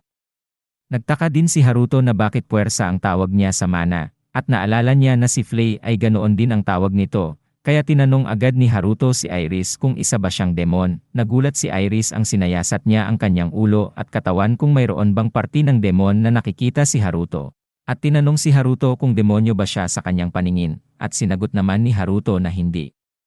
Sinabi ni Iris na isa siyang tao, at hindi demonyo, at sinabi din ni Haruto tungkol sa tanong niya kanina ay isipin na lang daw niya na isang tao lang daw sila. At tinanong ni Haruto kung iyon lang ang gusto ni Iris, at naalala ni Iris ang tunay na pakay niya kay Haruto, at nagpaumanhin muna siya kay Haruto dahil nadamay lang ito sa gulo kahapon, at nagpasalamat siya dahil sa tulong niya noong umatake si Snidel. At ang panghuling pabor niya ay gusto niyang maging kaibigan si Haruto. At nagtanong si Haruto kung bakit siya. Ang sagot naman ni Iris ay dahil daw lagi na lang silang nagtatagpo at baka raw tadhana na yon. At tinanong ni Haruto si Iris kung wala ba siyang ibang kaibigan at kung ano ang kanyang buhay hanggang ngayon. At inilahad naman ni Iris ang buong istorya ng kanyang buhay. Pagkasilang niya ay inabandona siya agad ng kanyang mga magulang at lagi na din siyang inabandona ng mga taong kumukop sa kanya. Ito ay nangyari ng pang-apat na beses. Nagulat si Haruto dahil sa daming insidente na naabandona siya, at tinanong kung anong dahilan, at sinagot naman ni Iris na, noong paslit pa lang siya ay marunong na itong magsalita at makiusap sa mga tao. At napagtanto ni Haruto na tama ang hinala ni Iris na ito ang rason, dahil sino ba naman ang hindi magugulat kung ang isang paslit ay marunong na magsalita. At sa panghuli ay napunta siya sa isang monasteryo pero minamaltrato din siya doon. Pero may isang pari na mabait sa kanya, ngunit pumanaw ito noong 5 taong gulang pa lang siya. At doon na nagsimula si Iris na hindi na nakikihalubilo o nag-uusap ng kahit na sino. Pero kung iyon ang dahilan ni Iris sa pakipagkaibigan ay nagkakamali siya ng nilapitan, dahil siya rin ay walang kaibigan. Ngunit nasiyahan si Iris dahil hindi lang pala siya ang nag-iisa, at hinikayat niya si Haruto nang matuto sila ng sabay-sabay. Nang inisip ni Haruto kung ano ba ang isang kaibigan, ay iba ang kanyang pag-intindi, dahil ang naisip niya ay yung mga nangbubuli sa kanya noon, na lagi siyang inuutusan at kinukuha ang kanyang mga baon, dahil daw kaibigan sila ni Haruto. At naisip ni Haruto na pwede niyang gamitin si Iris, para maiwasan niya ang gulo sa paaralan, at tinanong ito kung mayroon na ba siyang kursong nasalinan.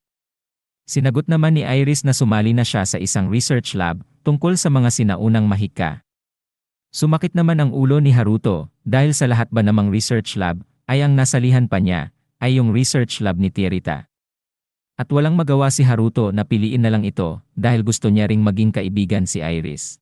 At nang malaman ni Iris na pareho silang kursong sasalihan, ay lubos ang tuwa niya, at nagpasalamat siya kay Haruto. Nabighani naman si Haruto sa tawa ni Iris, dahil katulad ito ng kanyang kapatid na si Charlotte. At nagpakilala muli si Haruto sa kanya, bilang si Haruto Zenfis. at nakalimutan ni Iris na ang mga tao daw pala ay nagpapakilala muna bago makikipag-usap sa kahit na sino. At nagpakilala rin siya bilang si Irispilla, at dahil daw mahaba ang pangalan niya ay tatawagin na lang siyang Iris ni Haruto. Natawa naman si Iris dahil ugali din niyang paikliin ang pagtawag ng pangalan noon. Tinanong ni Iris si Haruto kung pwede bang sasama siya kay Haruto para tapusin nila ang pag-sign up sa natitira nilang kurso. Hindi nakatanggi si Haruto at sumang-ayon na lang siya kay Iris dahil namimilit ito sa kanya. Sa isang hot spring ay naliligo sila si Charlotte, Liza at Flay. Nag-uusap sila kung bakit daw hindi na nila nakakasama si Haruto mula noong pumasok na ito sa paaralan. At si Charlotte naman ay may biglang naramdaman at naisip niya na mayroon kawili-wiling nangyayari daw kay Haruto at kailangan niya itong makita at umalis na siya. Si Liz at Flay naman ay nag-uusap-usap tungkol kay Haruto.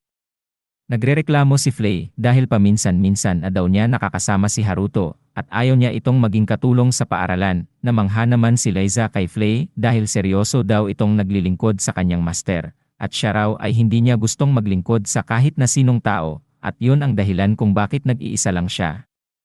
At nagsalaysay na si Flay noong nasa puder pa siya ng Demon King. Ang kanyang tungkulin ay ang pagsamasamahin ang mga iba't ibang demons na malapit sa Demon King. At siya daw ay ang sinumpaang kakampi ng Demon King. Ito daw ay napakabait at inuuna niya ang mga demonyo at mga halimaw na alagaan. Ang kabaitan niya ay naging dahilan kung bakit hindi siya sumasang-ayon sa ibang mga demonyong humaharas sa mga tao at ang kanyang pangarap ay ang pagbuo ng isang paraiso na magkakasamang namumuhay ang tao at ang mga demonyo. At may kutob din siya na baka plano rin ng Demon King na matalo sa Flash Princess na hindi siya lumalaban ng seryoso. Nagtaka naman si Liza sa sinabi ni Flay at isinalaysay niya ang nangyari sa labanan ng Demon King at ang Flash Princess. Nang sumugod daw ang Flash Princess, ay pinaalis niya ang lahat ng mga nasasakupan niyang mga demon sa kanyang palasyo at sinakripisyo niya ang kanyang buhay para sa kanyang sariling mga mithiin. At sigurado daw siya na plano ng Demon King na muling mabuhay bilang isang tao para daw baguhin niya ang mga isipan at pagtrato ng mga tao sa mga demonyo. Namangha si Liza sa mga pangyayari at ang mga plano ng Demon King.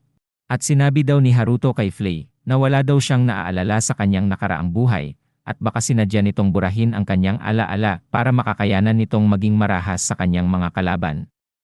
At sa pagtatapos ng kanilang pag-uusap ay tinanong ni Liza si Flay kung ano ang pangalan ng Demon King at sinagot naman ni Flay na ito ay Irispilla.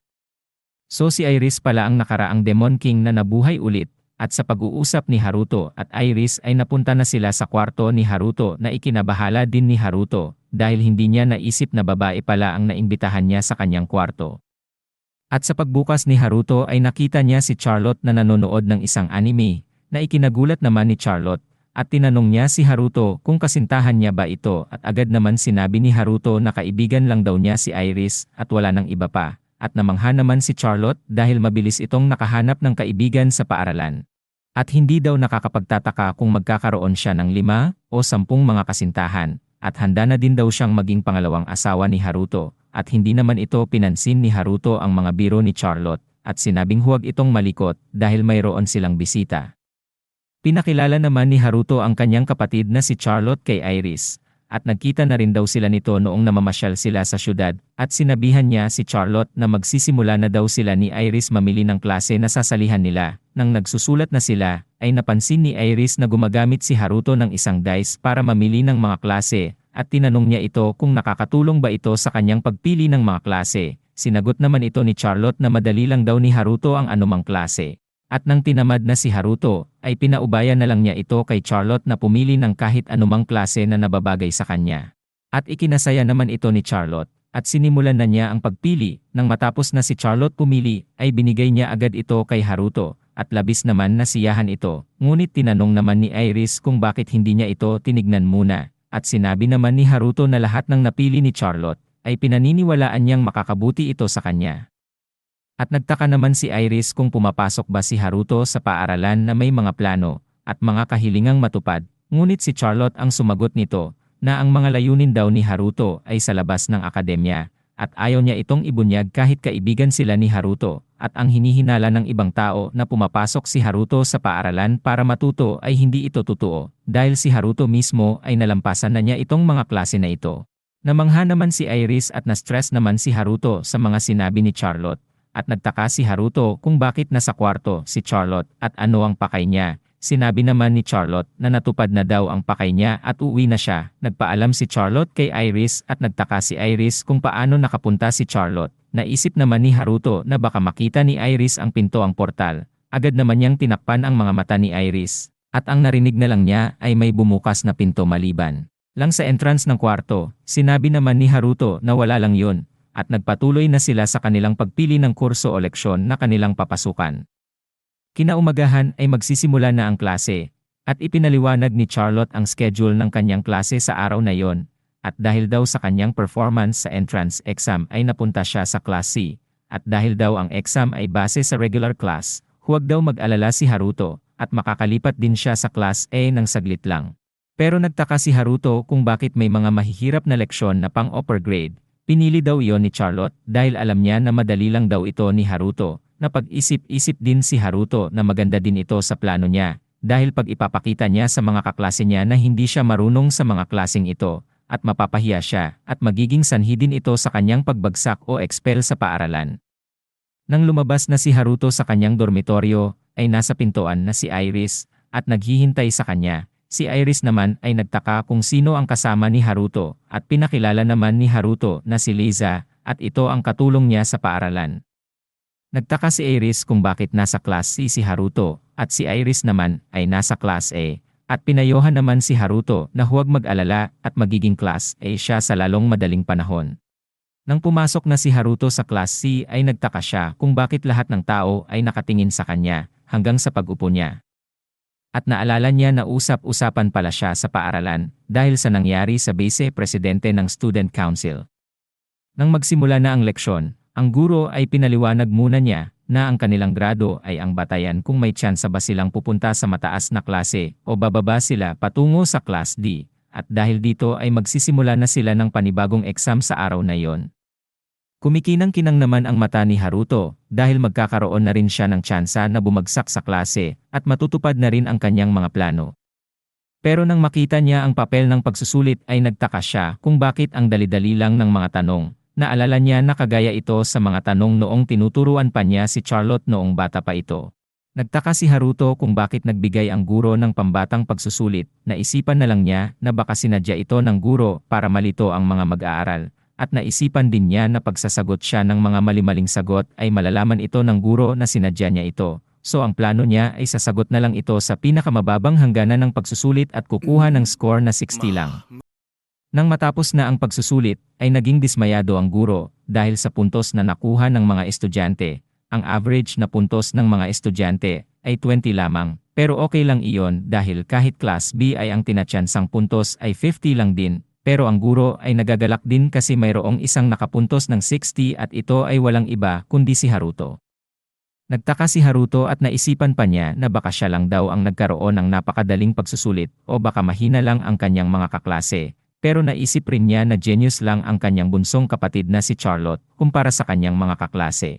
At sinabi ng guro na ililipat daw siya sa Class A bago magsimula ang kanyang pangalawang klase na ikinalungkot naman ni Haruto. Nang pumasok na siya sa silid-aralan ng Class A, ay nilapitan agad siya nina Iris at Laios at hinila papunta sa kanilang upuan at nag-away kung sino sa kanila ang umalis sa upuan. Dumating na rin ang guro na si Oratoria Belcam na magbibigay sa kanila ng leksyong tungkol sa teoryang elemento at nang nakita niya ang tatlong magkakasama, ay pinagalitan ito dahil mag-aaral lang sila sa unang antas at naisipan pa nilang pumasok sa advanced class at umupo pa sa pinakaunahan at nag-iingay. Binantaan agad silang tatlo na i-kick out sila pag hindi sila makasagot ng tama sa mga tanong niya. Lalo na nung nalaman ng guro na sumali pala sina Haruto at Iris sa research lab ni Terieta, ay lalong hihigpitan niya ang pagtuturo sa dalawa. Nang nagsimula na sila sa kanilang klase, ay pinasukat muna ng guro ang kanilang mga elemento gamit ang isang kristal na bola. Nang si Iris ang sinukat ay nakita na mayroon siyang lahat ng mga elemento at napahanga ang guro, pero nadismaya siya dahil level 5 lang ang kanyang mana. Si Iris rin pala ay may pangunahing elemento ng chaos at nasa baba ang mga sub-elemento niya, at kung pag 100% na nakokontrol mo ang iyong pangunahing elemento, ay ang tanong ay gaano mo rin kayang makontrol ang iyong sub-elemento ang sagot ay napakahirap nito ayon sa pagsusuri. Pero tinanong ni Haruto sa kanyang sarili kung mahirap ba talaga ito, at nang ginamit ni Haruto ang mana calculator magic kay Iris ay nakita niyang ang tataas ng porsentong nakokontrol ni Iris ang kanyang mga sub-elemento. At tinanong ng guro kung bakit napakahirap kontrolin ito dahil daw sa mga pangyayaring nababago ang halaga ng mga kwenta nito. Isang halimbawa ay pag ang iyong sub-elemento ay ang apoy at gumamit ka ng physical na pampalakas at nalaman mong mas mataas ang rate nito kaysa sa iba mong fire spell at tinawag ng guro si Laios at pinasagot niya ito. Sinagot naman ni Laios na baka ang dahilan nito ay ang antas ng kasanayan. Pag gumagamit ka ng physical na pampalakas ng paulit-ulit ay magiging bihasa ka na sa ganitong spell. Hindi daw isang kahila-hilakbot na paraan upang sagutin ang problema ayon sa guro. Pero ang research ay sumasalungat sa sagot ni Laios nang nagsalita si Haruto na baka ito sa natatago nitong katangian ay nagulat ng husto ang guro sa sinabi ni Haruto. Sinabi niya na baka mayroong natatagong katangian ang bawat elemento, halimbawa kung ang apoy na elemento ay may nakatagong katangian na pampalakas, itataas nito ang epekto ng pampalakas na spell sa sarili. Nagulat ng husto ang guro at tinanong kung bakit alam niya ito, at ito raw ang makabagong research ni Weiss Yul, isa itong misteryosong taong nagpapadala sa kanila ng research papers simula noong nakalipas na taon. Ang mga research papers na ito ay ilang henerasyon na mas maaga kaysa sa ngayon. Iminungkahi nito ang posibilidad ng mga nakatagong katangian ng elemento. Pero nagpapatuloy ng may pag-iingat pa rin ang ginawa nila, at hindi pa nila ito ipinapaalam sa palasyo. Pero ang kaalaman ni Haruto ay napakataas at hindi makapaniwala ang guro at agad naman niyang inimbitahan si Haruto na magpalit na ng research lab at pumunta sa kanyang research lab at tumanggi naman agad si Haruto pati na rin si Iris. May hinala pa siya na baka si Haruto raw ay si Weiss Yul. At itinanggi naman ni Haruto ang kanyang mga paratang. At naiisip niya na si Weiss Yul ay ang kanyang kapatid na si Charlotte. At dahil sa pangyayari ito ay namangha ng husto sina si Laios at Iris. Pagkatapos ng kanilang klase ay pumunta si Haruto at Iris kay Tirieta para isumiti ang kanilang application form para sumali sa kanyang research lab. At ito naman ay ikinasaya ng husto ni Tirieta at ang kanyang assistant. At naghanda agad sila ng isang salusaluhan para ipagdiwang ang pagpasok ni Haruto at Iris sa research lab nila. Nang naghihintay silang dalawa, ay hindi pala si Haruto ang dumalo kundi ang clone niya, dahil daw pagod na pagod si Haruto, at may balak na sanang umalis ang clone nang biglang sumigaw ang assistant, at sa paglapit nila, ay may nakahandusay na lalaki sa sahig na para bang murder scene. Pero nang tinitigan nila itong mabuti ay si Sknaydel pala ito. At ngayon lang naalala ni Tirieta na kahapon pa raw itong bumisita sa kanya at humingi ng tulong upang siyasatin ang sumpa na nasa balikat niya at baka ito raw ay sinaunang mahika. At dahil daw nandito na ito sa harapan nila, ay pwede nila itong gamitin para sa pagsiyasat sa sinaunang mahika. Sinabihan niya si Iris na hawakan ang kaliwang balikat nito. Nang mahawakan na ito ni Iris ay may napansin siyang nakadikit na solidong bagay sa kanya, isang malinaw at walang kulay na bilog. Tama daw ito, sabi ng guro, at pag gumamit daw siya ng hiling na mahika, ay ang dalawang bilog na bagay, ay pinipigan nito ang kanyang balikat, at nang tinusok ito ng isang kahoy ay dumadaan lang ito na parang hangin ang loob. Nang tinanong ni Tirieta si Iris kung ano ito, ay sinagot naman ni Iris na ito ay isang walang elementong mahika, at nasiyahan naman ang guro sa sagot niya dahil tama ito. At sinabi naman ni Tirieta ay isa itong barrier na mahika na gamit ang walang elementong mahika. Namangha naman ang clone dahil tama ang mga hinala nila. Nang tinanong ng guro ang clone kung ano ang kaibahan ng makabago at sinaunang mahika, ay sinagot ito ng clone ng maling sagot at hindi nagustuhan ng guro ang sagot at tinanong niya si Iris kung ano ito. Sinabi ni Iris na ang mga sinaunang mahika ay ang mga walang elemento at hindi nakatali sa isang elemento lang. At pinatuloy ni Tirieta na ang nasa talaan ay pwede itong mamaintain kahit walang mahika na nagsusuporta nito. At pag ito raw ay ang makabagong mahika, ay hindi ito aabot ng kalahating araw dahil mauubusan ka ng mana sa katawan mo at lumipas na ng isang araw ay nandoon pa din ang mahika na nakadikit sa balikat niya. Nagulat naman ng husto si Iris at hindi makapaniwala na mayroong tao na nabubuhay ngayon na gumagamit ng sinaunang mahika, pero hula lang daw ito ng guro dahil ito ay mahika noong unang panahon at ang minimum level na nakakagamit ng mahika nito ay level 80 pataas lang. At ang tanong kung sino ang nag-cast ng mahikang ito.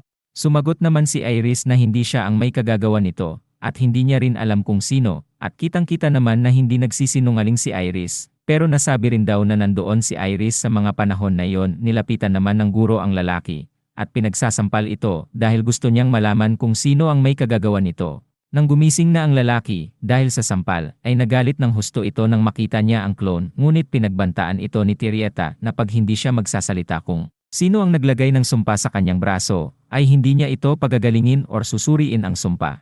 Nang natauhan na ito ay sinabi na niya na ang may kagagawan nito ay isang lalaking may kakaibang boses at nakasuot ng itim. Napagtanto naman ni Tirieta na kung bakit ayaw nitong sabihin noong una. Dahil pala ay nahihiya siyang umamin na nabiktima siya ng isang misteryosong kalaban, o baka naman nanganganib ang buhay niya pag umamin ito. At napagtanto na rin ni Tirieta ang lahat ng mga informasyon ay tugma sa isang tao na naging isang bayani sa lugar ni Haruto na nagsimula pa noong ilang taon na ang nakakalipas. Nang tinanong ni Tirieta ang clone, ay wala raw itong alam, pero nagtaka si Tirieta dahil sa pagkakaalam niya na yung tao na yun ay nag-operate lang sa border ng lugar ni Haruto o ng mga pamilyang Zenfis. Pero ngayon ay nandito na sa Royal Capital at tugma sa pagdating ni Haruto sa paaralan. At lumala pa ang suspitsya ni Tirieta nang ang rason ng clone ay parang walang kwenta. At tinanong ito kung bakit mayroon siyang recommendation letter na galing sa hari, sumbat naman ng clone na wala din itong alam kung ano ang rason. At sobrang nanabik si Tirieta kay Haruto dahil baka may tinatago itong lihim o baka marunong ito sa sinaunang mahika. At naging obsessed na si Tirieta sa clone at sinabi pa niya na baka si Haruto daw ang taong ito. Nagrereklamo naman ang clone dahil palagi na lang daw siya ang nalalagay sa ganitong sitwasyon at humihingi ito ng tulong kay Haruto. Timing din na dumating si Haruto na nakasuot bilang ang itim na kabalyero na nagpapakilala bilang si Shiva ang tagapagtanggol ng naapi. Nagalit naman ng husto ang clone dahil alam niyang nanonood pala si Haruto sa nangyayari sa kanya. At ito naman si Haruto o si Shiva ay pinaliwanag sa kanila na wala silang koneksyon sa clone at dumating lang daw siya sa paaralan para parusahan ang mga taong masasama na nagdudulot ng kaguluhan sa Royal Capital. Nang nakita ni Tirieta si Shiva, ay sobra niyang galak at halos wala siyang narinig sa mga sinasabi ni Shiva. At nang narinig ni Tirieta ang mga taong masasama ay tinanong niya si Sknidel kung membro ba siya sa mga kaninahinalang mga grupo. Nang nakita ni Haruto ang reaksyon ni Sknidel, at narinig niya ang sinabi ng guro, ay nagulat na lang siya dahil totoo pala ang masasamang sindikato na akala niya ay katang-isip lang niya. At naisip niya na sabayan na lang ito at sinabihang si Sknidel na kailangan niyang i-kansela ang duelo para mapatad niya ito at pinangako ang itatanggal niya ang sumpa bukas ng umaga. At walang magawa si Sknidel at sumang-ayon na lang kay Shiva at nang papaalis na sana si Shiva, ay tinanong niya si Tirieta kung anong ginagawa niya at bakit may nakagapos na kahoy na mahika sa katawan niya. At sobrang tuwa ni Tirieta dahil nahuli niya si Shiva gamit ang binding spell. Nang tinignan ni Haruto ang status window ni Tirieta, ay nakita niya ang pangunahing elemento niya ay Earth at Darkness, kaya pala malakas ang nakagapos na mahika sa kanyang katawan. At pinagmamalaki pa ni Tirieta na mahihirapan daw si Shiva or Haruto na tanggalin ito. At ayaw niya itong papatakasin hanggang sumagot si Haruto ng kanyang 271 na katanungan. Pero bigla na lang tinanggal ni Haruto ang nakagapos sa kanya nang walang kahirap-hirap at sobrang nagulat si Tirieta sa pangyayari at tinanong si Shiva kung papaano niya ito ginawa at bakit hindi siya makagalaw. At sinagot naman ni Shiva na ito ang kanyang ganti at namangha naman si Tirieta at nakuha pa niyang hulaan kung anong spell ang ginamit ni Haruto sa kanya. At nagalit naman ng husto si Polkos at iminungkahi niya kay Tirieta na humingi ng patawad kay Shiva, ngunit ang guro ay hindi nakinig sa kanya, at sobrang excited kay Shiva, at nadagdagan pa daw ang mga katanungan na plano niyang itanong kay Shiva. Pero mayroong masamang naramdaman si Tirieta, ihing-ihi na pala siya ay kailangan na niyang pumunta sa CR, ngunit hindi siya makagalaw at hiniling niya kay Shiva na kansela ang mahika sa kanya, at nangakong hindi na niya gagambalain si Haruto, at ayaw niyang umihi sa harapan ng kanyang mga estudyante. At pinatawad na rin ni Haruto si Tirieta dahil sa pangako niya at umalis agad. Nang pag-alis ni Haruto ay nawala na rin ang mahikang nakabalot sa katawan ni Tirieta at nagmamadaling pumunta sa banyo para umihi. Pagkatapos ng insidenteng yon, ay nagtitipon-tipon sila para sa isang salo-salo at pagdidiwang ng kanilang pagpasok sa research lab ni Tirieta. At kasama ang clone sa pagdiwang nito, napansin ng clone na tumititig ng tudo si Polkos sa kanya, At tinanong niya kung bakit. Sagot naman ni Polkos ay parang magkapareho sila ng clone ng ugali. At tinanong naman ng clone kung bakit palagi silang dalawang magkasama ni Tirita. Ang dahilan daw ay noong una ay naging guro siya sa pamilyang Lucianel, o dati siyang private tutor ni Tirita. Isinalaysay niya na noon palang bata pa si Tirita, ay palagi na itong nasasangkot sa gulo, at napakatalino rin niya na halos nalalaman na niya ang mga bagay-bagay bago pa man niya ito matuturoan. Minsan ay nagbibigay sa kanya ng mga hypothesis na mas advanced pa sa kanyang mga materyales. At pagkatapos ng kanyang mga aralin sa bahay, ay napagpasyahan ng kanyang pamilya na pumasok sa paaralan at siya ang bantay nito. At sa totoo daw ay hindi kailangan ni Tirita ang kanyang mga aral dahil isa talaga siyang henyo. Lumapit si Iris sa clone na lasing at yumakap sa kanya at nagpasalamat sa kanya at nakatulog pa ito sa tuhod niya. Matapos inilagay ng clone si Iris sa upuan at lumapit din naman si Tirita, ay tinanong ang clone kung ano daw ang dahilan kung bakit gusto ni Iris mag-aral ng sinaunang mahika at nalaman daw ni Tirita na nagtataglay pala si Iris ng lahat ng mga elemento na para bang katulad ng mga sinaunang bayani na nagmula sa ordinaryong pamilya. Ang problema lang ay ang level ng kanyang mana ay napakaliit at level 5 lang ito at ang nakakabahala ay baka hindi na ito tumaas pa. At ang kanyang pag-asa na lang ay matutunan ang sinaunang mahika dahil ang mga sinaunang taong gumagamit nito ay mga level 100 at baka maaaring magbigay ng bakas kung paano lumaki ang kanilang level. Pagkatapos masabi ang lahat na gustong sabihin ni Tirita, ay na maalam na ito bago natulog at ang clone na lang ang natitirang gising sa kanila. Sa bahay ni Schneidel ay galit na galit ito dahil kinansela niya ang kanyang buwelo at bukas ay malalaman na ng buong paaralan. Lalo na nang sumali siya sa simbahan or kulto ng Lucifera upang masiguro na ang kanyang ama ay magiging susunod na hari. Kaya tinawag niya ang kanilang espesyal na assassin na hukbo at inutusang patayin si Haruto, ang lahat ng miyembro ng Tirita Research Lab ng gabing iyon. Pero hindi niya alam na mayroon palang nakakabit na CCTV ma-check ni Haruto sa kwarto ni Schneidel. Nang pumunta na ang lahat ng mga assassin unit sa lugar ng research lab, ay nalaman na nila na natutulog na sila at nasa ikalawang palapag.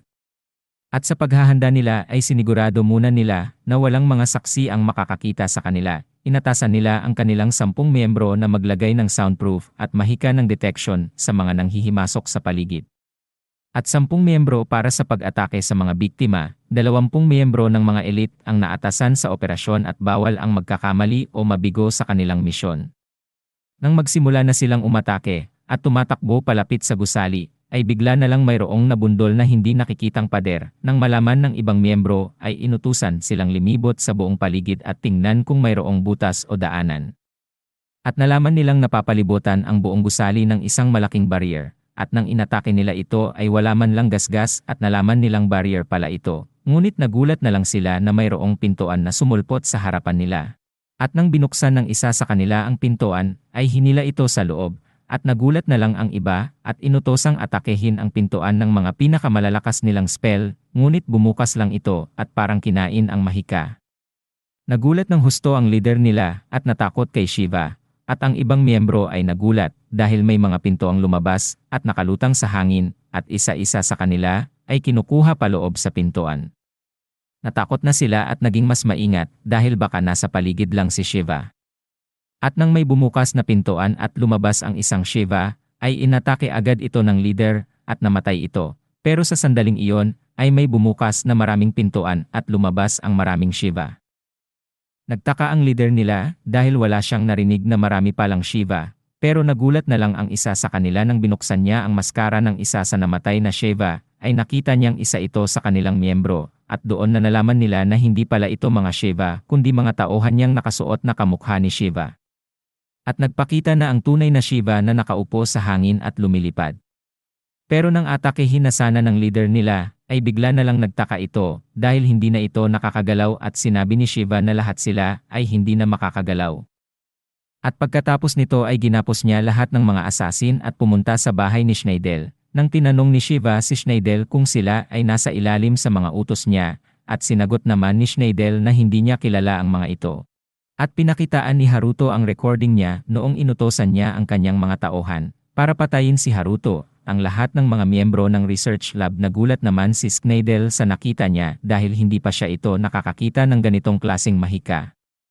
Nagalit ng husto si Shiva dahil sa ginawa niya, parang hindi ito natuto kahit nilagyan na nga siya ng isang sumpa, at kailangan niya itong parusahan. Natakot naman si Skneidel at kinuha ang isang injeksyon na may lamang kakaibang gamot at tinurok niya agad sa kanyang kamay at lumaki ng tudo si Skneidel at naging isang halimaw. Nagulat naman si Haruto at sinuntok agad siya nito at napunta sa labas ng bahay. Nang sinundan si Haruto ng halimaw, napag-isip-isip niya na ang misteryosong siringe ang dahilan ng pagiging halimaw niya at bigla na lang tumawag si Charlotte at nagtaka kung ano ang ginagawa niya. Sinabihan naman ito ni Haruto na nakikipaglaban siya ngayon sa isang halimaw at ito raw ay dahil sa isang organisasyon ng nag-eksperimento ng mga tao, at ganun daw ang nangyari sa kanya. Naawa naman agad si Charlotte at hiniling kay Haruto na kung mayroon bang pag-asa upang matulungan siya. Nang makita ni Haruto na nalulungkot at naaawa si Charlotte sa halimaw ay wala nang magawa si Haruto kundi makipaglaban sa halimaw at susiin kung paano niya ito matutulungan. At ganun nga ay nag-umpisa na ang kanyang labanan sa halimaw. Napansin ni Haruto na mas malakas pa ito kaysa sa golem na tauhan niya na si Gigan. Malakas din ang depensa nito at kailangan niyang ipahinto o hindi paganahin ito, at habang nag-iisip si Haruto kung ano ang gagawin niya ay bigla na lang pinutol ng halimaw ang kanyang mga braso at gumawa ulit ng bagong braso at umatake agad kay Haruto. At may napansin si Charlotte sa halimaw, lumiit ito at parang namumutla din. At napagtanto ni Haruto na kailangan niya itong atakehin ng paulit-ulit. Ipinakita ni Haruto ang bago niyang spell. Tinipon-tipon niya lahat ng mga Japanese sword at lumutang-lutang ito sa kalangitan at inatake ito sa halimaw hanggang lumiit ito at bumalik sa dating anyo ni Skneidel. At nagpasalamat si Haruto kay Charlotte dahil sa kanyang mga obserbasyon sa kalaban at nagbigay sa kanya ng ideya kung paano talunin ito. Pagkatapos ay nagpaalam na si Charlotte dahil matutulog na ito. At nang nilapitan ni Haruto si Skneidel para tanungin ito ay bigla na lang gumapang at parang wala sa katinuan, at ang ginawa na lang ni Haruto ay linisin ang kanilang gulo sa mansyon. At nang pumunta si Haruto sa research lab ay gumising na ang clone at nagsabing okay lang pala ang sitwasyon nila, at parang nasisyan pa nga ito at sinabi naman ni Haruto na pareho lang sila ng nararamdaman. At sinabi pa ng clone na mas maganda pa ang kanilang buhay ngayon kaysa noong dati. Noon ay nagmumukmok lang ito pero ngayon ay nabago ng unti-unti ang pananaw niya sa buhay at masaya rin pala ang magkaroon ng mga kaibigan at kasama sa buhay. Pinasalamatan ni Haruto ang kanyang clone at umalis na siya sa lugar. Kinaumagahan ay sina Liza at Flay ay naglilibot-libot sa lungsod para magtipon ng mga informasyon sa lugar at kung may mga kakaibang nangyayari sa kapital, pero mayroon ding mga taong nagsasamantala sana sa kanila pero agad din nila itong pinarusahan. At nang nagtitipon-tipon na silang lahat ay ibinahagi ni Flay at Liza ang mga naipon nilang mga informasyon at nalaman nila na hindi nagkakaunawaan ang hari at ang reyna at ang kaguluhan sa hanay ng mga aristokrasya.